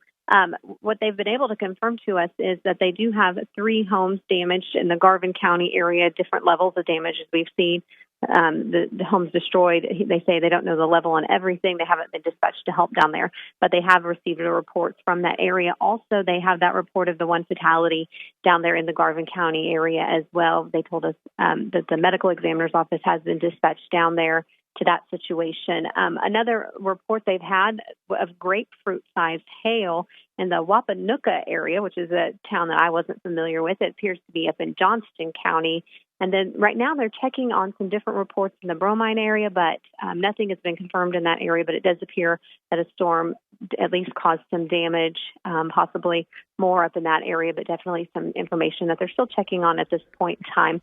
Right now things are a little bit calm around here as they're just kind of watching and seeing what's happened, also taking calls from different counties to see what assistance they may need, if any, at this point in time. And they say that they told me that typically on the day of a storm, things are a little bit calm, and then maybe tomorrow will be a little bit busier as they go out to those areas to check the damage, and they go to the areas to see what exactly the counties in that area need as far as assistance goes from their offices. So right now they're just monitoring all of these storms as things move toward the Tulsa area. They continue to monitor that since they are the State Emergency Management Office. They don't stop once things get out of this line of sight. They're still monitoring things closely, watching, making sure that they're aware of whatever it is going on, checking damage reports.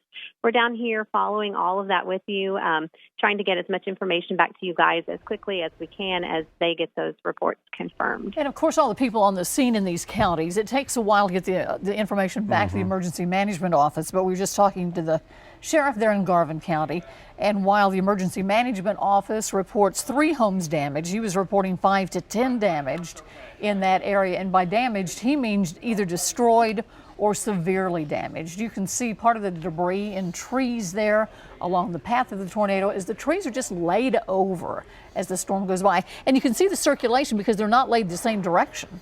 That's right. They were spun every which way, as we like to say here in Oklahoma. And the State Emergency Management, thank you, Shelley, State Emergency Management Center, their job is to help local municipalities when they're overwhelmed by the damage. So they'll go out and check, and if they need help, they'll send state resources to them. I believe we need to go back to Mike. Is that right? Mike Morgan, are you standing by? Yes, thank you very much. Tornado warning in effect now for you folks in eastern Grant and Kay County. That's a heads up for Tonkawa, Ponca City, and Newkirk, and Nardin, and Deer Creek, and Blackwell. So we have our storm trackers on it. This is going to be northern Oklahoma. Halfway to the ground. Corey Inman's on it. Our storm trackers are already on it. This is a new tornado warning. And Corey Inman's on the bridge line. Let's go to him. This is going to be a heads up for you folks in Blackwell, talking about far northern Oklahoma. Go, Corey. Mike, I'm coming up south of Ponca City from this tornado we had down around Morrison. I had a report just a while ago that it was halfway to the ground north of Deer Creek. We're blasting that way to try to get on it and get this shot. Back to you. Okay, so this is going to be for you folks in northern Oklahoma. And let's go to the storm tracker and take a look. We're showing intensifying low-level spin here north of Deer Creek. It's traveling due eastward over toward Nardin, and Nardin over to Blackwell. So this is a tornado warning, meaning immediate tornado precautions, and that's going to be Deer Creek, Nardin, Blackwell, and southwest of Bremen, moving due east over to Newkirk. Should stay north of Ponca. You're just outside the cone of danger, but if it tries to turn southbound, you folks in Ponca could get in the thick of it, but it looks like it's going to be Deer Creek, Nardin, Blackwell, Bremen, Newkirk, and Chilocco, and up there near the Kansas border. You folks stay alert here. This is a tornado warning. So interior closet or bathroom away from windows. Let's go to Max 2 here and check this out. It's got a big rain-free base on it. So there's the tornado warning. Still a tornado warning for Pawnee County, but the spin's not impressive near Pawnee. It's a hailer, yes. It's a spinning supercell, yes, but doesn't appear to be immediate tornado potential for Pawnee. And then tornadoes continue in far southeastern Oklahoma. Of course, Bromide down there in southeast Oklahoma. We're getting some very serious reports of problems down there, and a little deeper into the evening we'll be confirming what we have been hearing about the Bromide area of some rather severe damage there. So there are the tornado warnings, really one in our viewing area that has tornado potential, and that is the one here coming out of Deer Creek, Nardin. Look at the hook here coming around, and Corey Inman is on that, and it's got a big rain-free base here with a developing wall cloud that is on the rain-free base. So right down the highway here, Deer Creek over to Blackwell, Bremen, potentially Chilocco, Kildare, and Newkirk. You folks stay alert as that moves to the east, just about due east at 32 miles per hour. Bremen 713, Blackwell 718, and Newkirk by 741. Let's go back to Corey Inman, who's tracking this storm in northern Oklahoma. And this is a tornado warning. You can see the base here coming into view. Corey, what do you have?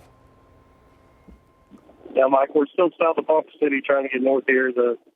Like you said, the base is starting to come into view here. They can't quite make out the lowering back to the northwest yet, but we get up around over these hills and get just on the west side of Ponca City, we should be able to see it. Back to you. You folks in Blackwell, this is serious here. Let's go back to the Max 2 here. It is heading directly for Blackwell, so Blackwell at 718. So we're talking about 18, 20 minutes from right now. That is a tornado warning for you. Updates on that here coming up. This storm here now is passing Pawnee. Still some hailers up here in Pawnee County. These are all moving to the east-northeast up toward Keystone Lake and Cleveland, and then southeastern Oklahoma. Antlers, big supercell here. Still a tornado warning down by Hugo in far southeast Oklahoma, and down and across the Red River near Paris, Texas, a big supercell there. Huge hail here with a tornado threat. Kevin and Linda, our storm trackers for northern Oklahoma, Bremen in particular, from Deer Creek and Nardin right now. Tornado possible at any time. We'll be right back with you. All right, Mike, thank you very much. Appreciate you keeping us forewarned all day long with incredible reporting and video and pictures.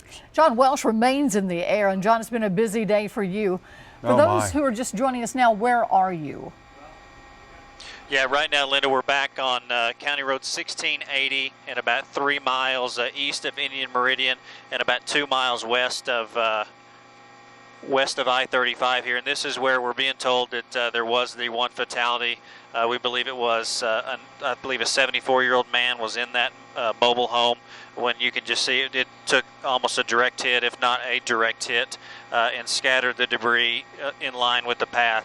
The medical examiner is on scene, as well as the county deputies there, continuing the investigation. Where that gentleman is right there in the center of your screen, there's the porch that was on the house, and underneath that porch is like a 93, 95 model short wide bed Chevrolet, and you can just see how much damage it took. from the porch hitting it.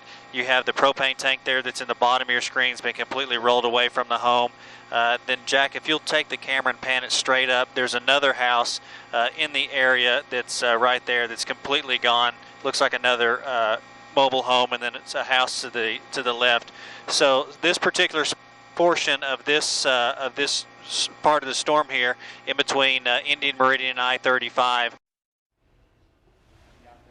Having some trouble with the transmission there. But I think that it's curious to look at these damage pictures, and mobile homes just don't fare well in this type of a storm. You've got the house that was built on a foundation and it's still standing, although damaged, and then the mobile homes are just gone. And it's the odds of being hit. You're the one house out there, one or two or three houses out there, and the tornado comes right your way. There's nothing you can do about it. Yeah, it's very, very tragic. Again, one fatality reported from that. We're getting word, possibly some more casualties in southern Oklahoma. We're working to verify that right now in the Bromide area. The Johnston County fatality has been confirmed. So now we have 2 fatalities from this afternoon of storms in Oklahoma. We're very sad for those families. We're sorry. We continue to follow this for you. Mike, the tornado warning, I assume, in northern Oklahoma is still going? Max, it is. It sure is. And we've got Corey Inman on it. We're looking at it. It's got a big rain-free base with it. It's got an occasional wall cloud with it. Doesn't appear like a tornado's imminent. We're checking in with our trackers here. This is northern Oklahoma. Of course, we know very much so that you folks in Ponca City, we get, emails and texts and Facebook messages. We do not forget about you folks up there in northern Oklahoma, and know that. We've got trackers up there, and we're keeping you forewarned. Everybody in our viewing area is important, no doubt about that. So here's the storm right here. You see the hook. Here's the tornado warning. Again, we are looking at these pictures, big rain-free base here, and we're going to go ahead and do a projection on this. Heading for Blackwell here, so Deer Creek, Nardin, Blackwell, right down the highway here. Do stay alert. So a tornado is possible. Conditions are favorable for tornadoes, and you have a tornado warning in effect. But we're looking at it from our team of trackers, and no immediate indication of a tornado in this wall cloud right now. So just to let you know that we're watching it moment by moment, and we'll be checking in with our trackers here pretty much on a continuous basis. But it's going to be very close to Deer Creek right now, traveling over to Blackwell by 7:18, northern Oklahoma. This storm here is past Pawnee. It's now crossing the Arkansas River. These are going out of our viewing area over into Osage County. So we know folks in Pawnee see us, down to Yale they see us. So we know that you follow us on TV, and we know that. So we keep track of that. But it is now passing out of our viewing area over toward Cleveland, to the west of Cleveland, southwest of Cleveland, Jennings, Hallett, the raceway there. Severe thunderstorm warning. Still a tornado warning here. Aaron brackets on that. No indication of a tornado east of Pawnee right now. Still a rotating supercell, though, with some pretty good size hail. And then down southeastern Oklahoma, these are large supercells here. Still a tornado warning for Hugo. And Kevin was mentioning a while ago the Bromide, Atoka area here, Johnston County over to Atoka County.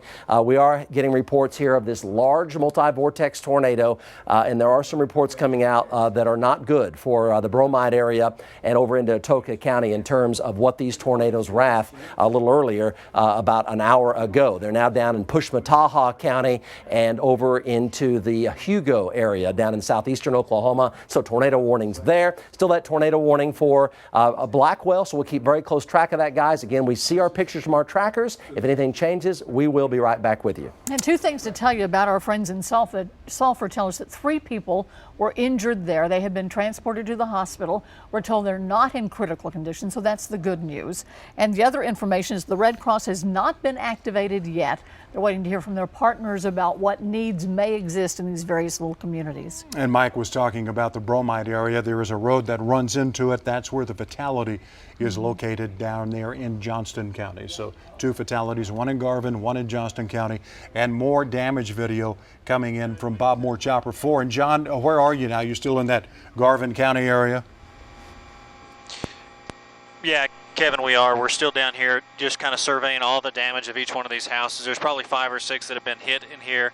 And you can just see that car obviously was not parked in the pond before the tornado came. The house is, probably 80, 100 yards north of there. So you can see that the storm picked the car up, turned it, and threw it around. And I believe it's a neat. John's giving you pictures of this area near Katy, Oklahoma, where some of the storm damage has been the worst, at least that we've seen so far. The sheriff there estimates between 5 and 10 homes were either destroyed or very severely damaged. And that's the spot that he's in right now where he's showing you that. And for those who were with us a little earlier, we saw incredible pictures of how that storm churned the earth. And from his viewpoint, an eagle's view, you could see its path because the ground was Oklahoma red clay, and surrounding it, of course, was just alfalfa or otherwise green growth. And we're hearing also from the sheriff in Garvin County, they lost a lot of livestock today, which of course is an economic concern down there as well. This is near Hickory. Earlier again in south central Oklahoma, southeastern Oklahoma a little bit. You're seeing more damage video from Bob Moore Chopper 4. And power is out to a lot of the residents in the Garvin County area, we're finding out right now. And if you see that patch of red earth right there about the center of your screen now, we're told that's where the mobile home was. And then you can see towards the top of your screen where the debris ended up. So again, just picked off of its supports and moved.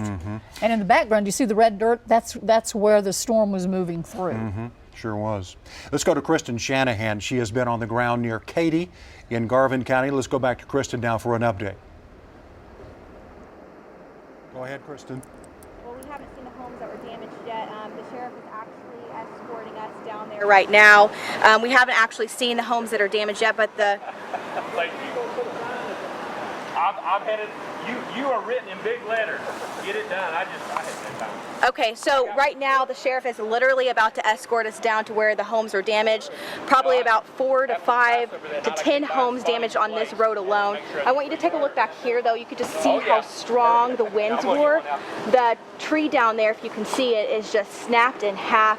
And we're going to go ahead and head out there with the sheriff because they're leaving us behind right now. And we're going to come back to you shortly and give you a look at the homes that were damaged. Thank you, Kristen. This, of course, is the area that we were just looking at from Bob Moore Chopper 4. We'll let her go ahead and go on the tour that the sheriff's going to give us. But she's in the area we were just looking at where all those homes were damaged in that one area of Johnson County. I'm sorry, Garvin County. And there was damage and a fatality in Johnston County. Let's go back to Mike. Let's get an update now on the situation in northern Oklahoma. Yeah, that's right, Kev. Still one area of concern in our viewing area. It's in northern Oklahoma. We still have all our trackers out, including northern Oklahoma right now. And let's go ahead and take a look at what we have right now. This is the very latest. Now, the severe weather threat is over for the metro area, all of western Oklahoma, but northern Oklahoma still a tornado warning for K County coming out of Grant County, far northern Oklahoma, not too far near the Kansas border. Supercell here. We're still looking at our pictures from our trackers, getting a little bit more ominous, but right now there is no tornado on the ground here.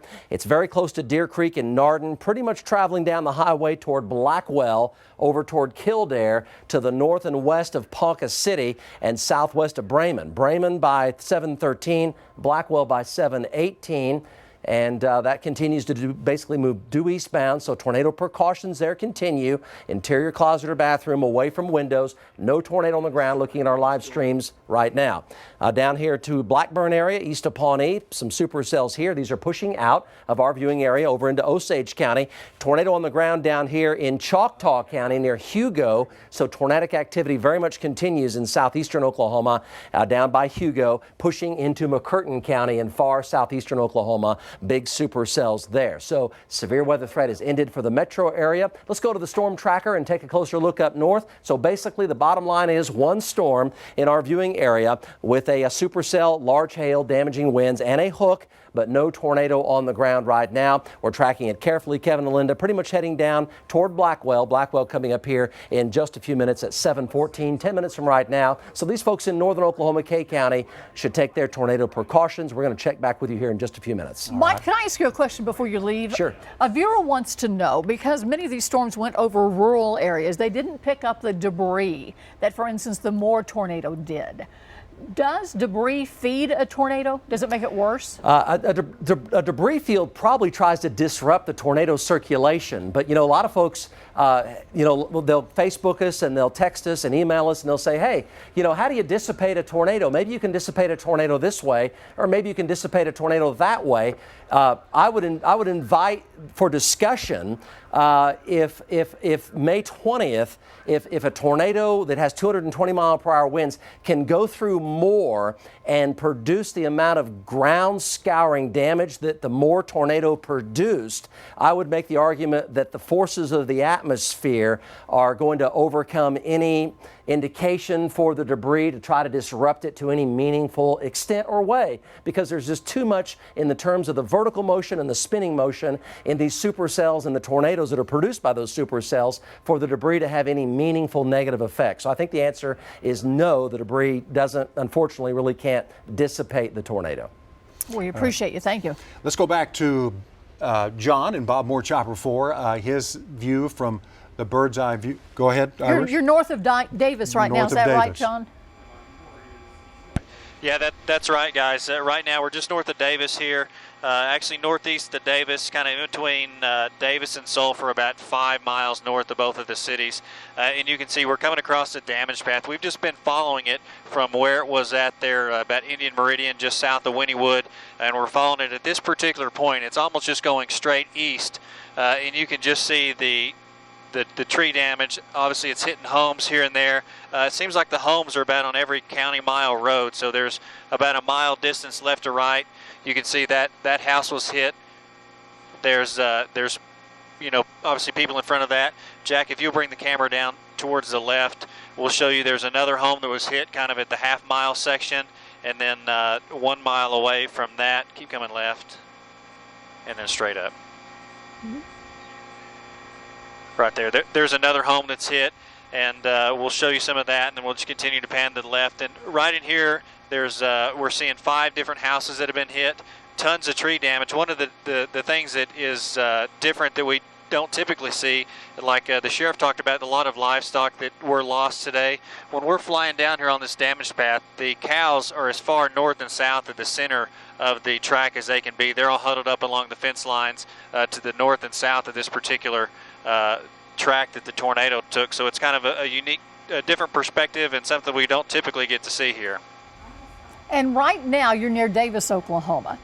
Of the structures you've seen, are these primarily, it's sometimes hard for us to tell, are these primarily mobile homes or are they houses? Well, they're in between. So this one right here is going to be what appears to be a home. You can see the brick foundation, or the concrete slab foundation. There's a mobile home just to the left that all you can see is the foundation of it. Go straight up, Jack. Zoom out just a little bit. Right there. So you can see that's a mobile home that is completely gone. All you can see is the where the skirting was, and you can see the pads from where the cinder blocks were that the frame sits on, and then maybe a shop building that was completely gone. So it's kind of a hit and miss out here, probably 50-50 homes, and then 50-50 with the mobile homes here. But we have seen all the mobile homes are pretty much completely gone, and about half of the houses are gone. And it just depends on if they took a direct hit or kind of an indirect hit here, Linda. All right, John, you've done a great job all day. Really has. Doing a great job describing what has happened. There you see all of the debris scattered from those houses and mobile homes in that area. We have Lance West on the phone. Lance is in Payne County, and you're going to tell us more about that situation up there, because earlier, Lance, I heard the sirens were sounding there in Stillwater, and the students studying for finals had a lot more than just their finals on their mind at one time. There were certainly some tense moments for the folks up here in Stillwater, Kevin, that's for sure. In fact, I got a call from my daughter.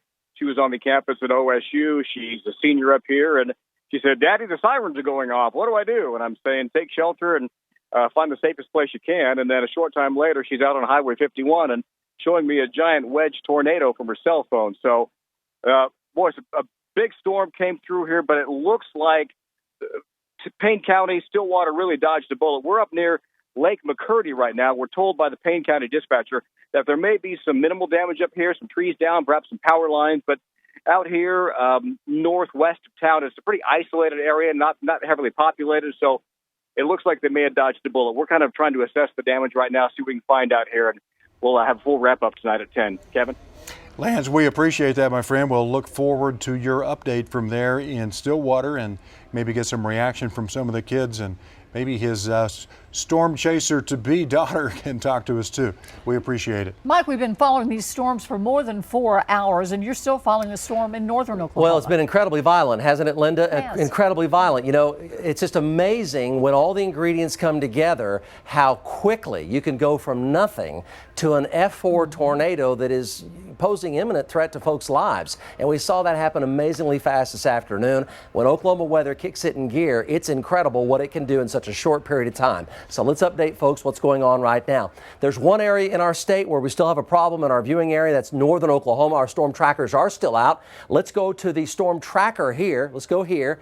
And here's the tornado warning still for K County, west of Blackwell. Now, let me show you a picture of that from Corey Inman. Corey Inman is up in K County now, and let's take a look at the rain-free base here, rain-free base, rotating supercell. But I want to show you here, there's no organized wall cloud. It's just a flat base, and that's why we haven't been really jumping up and down as far as tornado on the ground, because there isn't one. And we've got our trackers on it showing us this moment by moment. So the tornado warning continues, yes. So by the book, that means tornado precautions, interior closet or bathroom, storm cellar, basement, away from windows. But when you have storm trackers on these storms, you can tell, obviously, whether or not they're going to produce tornadoes. And that's kind of the way we do things. That's the way we want to do things, so you know exactly what's going on. So Corey Inman's here. Let's talk about it. Go, Corey. Yeah, Mike, I'm just to the east of Sulphur, going to the north. The lowered area and the area of rotation is going to be about 3 to 4 miles to the west of Blackwell. It's going to be right over Highway 11, tracking off to the east. There is a little bit of rotation, but nothing real tight that would indicate a tornado's imminent at this time. Back to you. Corey, appreciate that. So that's the tornado warned storm, supercell, big hail, still a tornado warning. A little bit of a wall cloud forming right there, but there's no tornado on the ground. You're looking at it live for you folks in K County. Now, let's go over to Max 2. Here's what we have going on. No severe weather near the metro. Still this activity up here to our north for K County, Blackwell over to around Newkirk. Kevin and Linda, we're also getting on Highway 70 here, southeast Oklahoma. A lot of folks live on Highway 70. It's a major thoroughfare eastbound out of Ardmore into southeast Oklahoma. We're getting a lot of reports of a lot of tornado damage, and there's severe damage on Highway 70 down here in Bryan and Choctaw counties, especially in and around Hugo. So around Hugo here, Highway 70, pretty densely populated for southeastern Oklahoma, which is a sparsely populated part of the state because of Highway 70. And we believe the tornado may have more or less gone right down Highway 70. So we will be checking with southeastern Oklahoma as the evening goes along. But right now, we're tracking that one storm coming into K County, no tornado on the ground. That's the latest we have from right here. And Mike, really, those folks in southeast Oklahoma don't get the tornadic activity like we do here in central Oklahoma or the other half of the state, do they? Typically. Yeah, that's right, Kevin. Southeast Oklahoma, the folks down in that part of the state, it's a little more difficult to get live television. And it's a little bit more difficult to get good storm tracker reports because you have the hills and the trees in this part of the state, and you get big tornadoes down in southeastern Oklahoma, and it can cause even more severe problems because there's the heads up isn't quite there compared to the Oklahoma City metro or down by Pauls Valley or Wynnewood, down into Garvin County and Pontotoc County, or further up here near Stillwater, for example, today. So that's kind of why we like to keep these storm trackers tracking all these severe storms in our viewing area. When you get them down here in the mountains of southeast Oklahoma, you can get some severe problems really quickly. And we're getting reports here, especially down along Highway 70 in the Hugo area, of a lot of damage down there. And we do believe there was a large tornado tracking down Highway 70. So we're going to keep checking on that. I was getting some texts from some of my friends in that area saying they were seeing those reports, yeah. Adam Snyder has been following these stories. He's near Roth, Oklahoma right now, and he's on the phone to tell us what he sees there. Adam? Yeah, that's right, Linda. We are just east of Roth at this point, and we were trying to head down to Sulphur going east on Highway 29. But when we reached the intersection of Highway 177, we were met by Garvin County sheriff's deputies that were right there at the intersection that wouldn't let us go south. And I tried to explain that we were looking at the damage, and they told me that it's a bad situation down there at this point. So we are continuing to head toward Connorville right now on reports of further damage over there. But again, it appears that 177 is closed off in a few areas, and I'm hearing reports that several roads in the area have been shut down in Garvin County as well. Linda, back to you. Adam, thank you very much. We appreciate you. Kristen Shanahan was getting a tour from the sheriff of the damage down there in Garvin County. That area also, unfortunately, tragically, had a fatality reported. Let's go back down to Kristen, find out what it looked like from an eyewitness. Well, this is the first look at damage from the ground that we're getting so far. This is not the home where the fatality happened. We're waiting to get escorted down here, but I want to show you what happened here. You can see the roof was blown off of this home. Now, I don't know that anyone lived here. I talked to a gentleman whose daughter lives next door, and he said that this was like a horse barn. So I don't think that anyone lived at this home, but I have not confirmed that yet. Now, I want you to take a look over here at this tree. Take a look over here. It was like uprooted, and it looks like it was thrown across the yard. So this is the first look at damage we're getting right here. We're told that there's 5 to 10 homes that are damaged along this road. We're on East County Road 1680 right now near Indian Meridian, and we're gonna head on down and we're gonna bring you more of this damage as we go along. All right, Kristen, thank you very much. We appreciate you. And for those of you who are just joining us, and we know many of you are, 5 to 10 houses damaged in that area where Kristen is. And by damaged, we mean either destroyed or severely damaged, probably uninhabitable.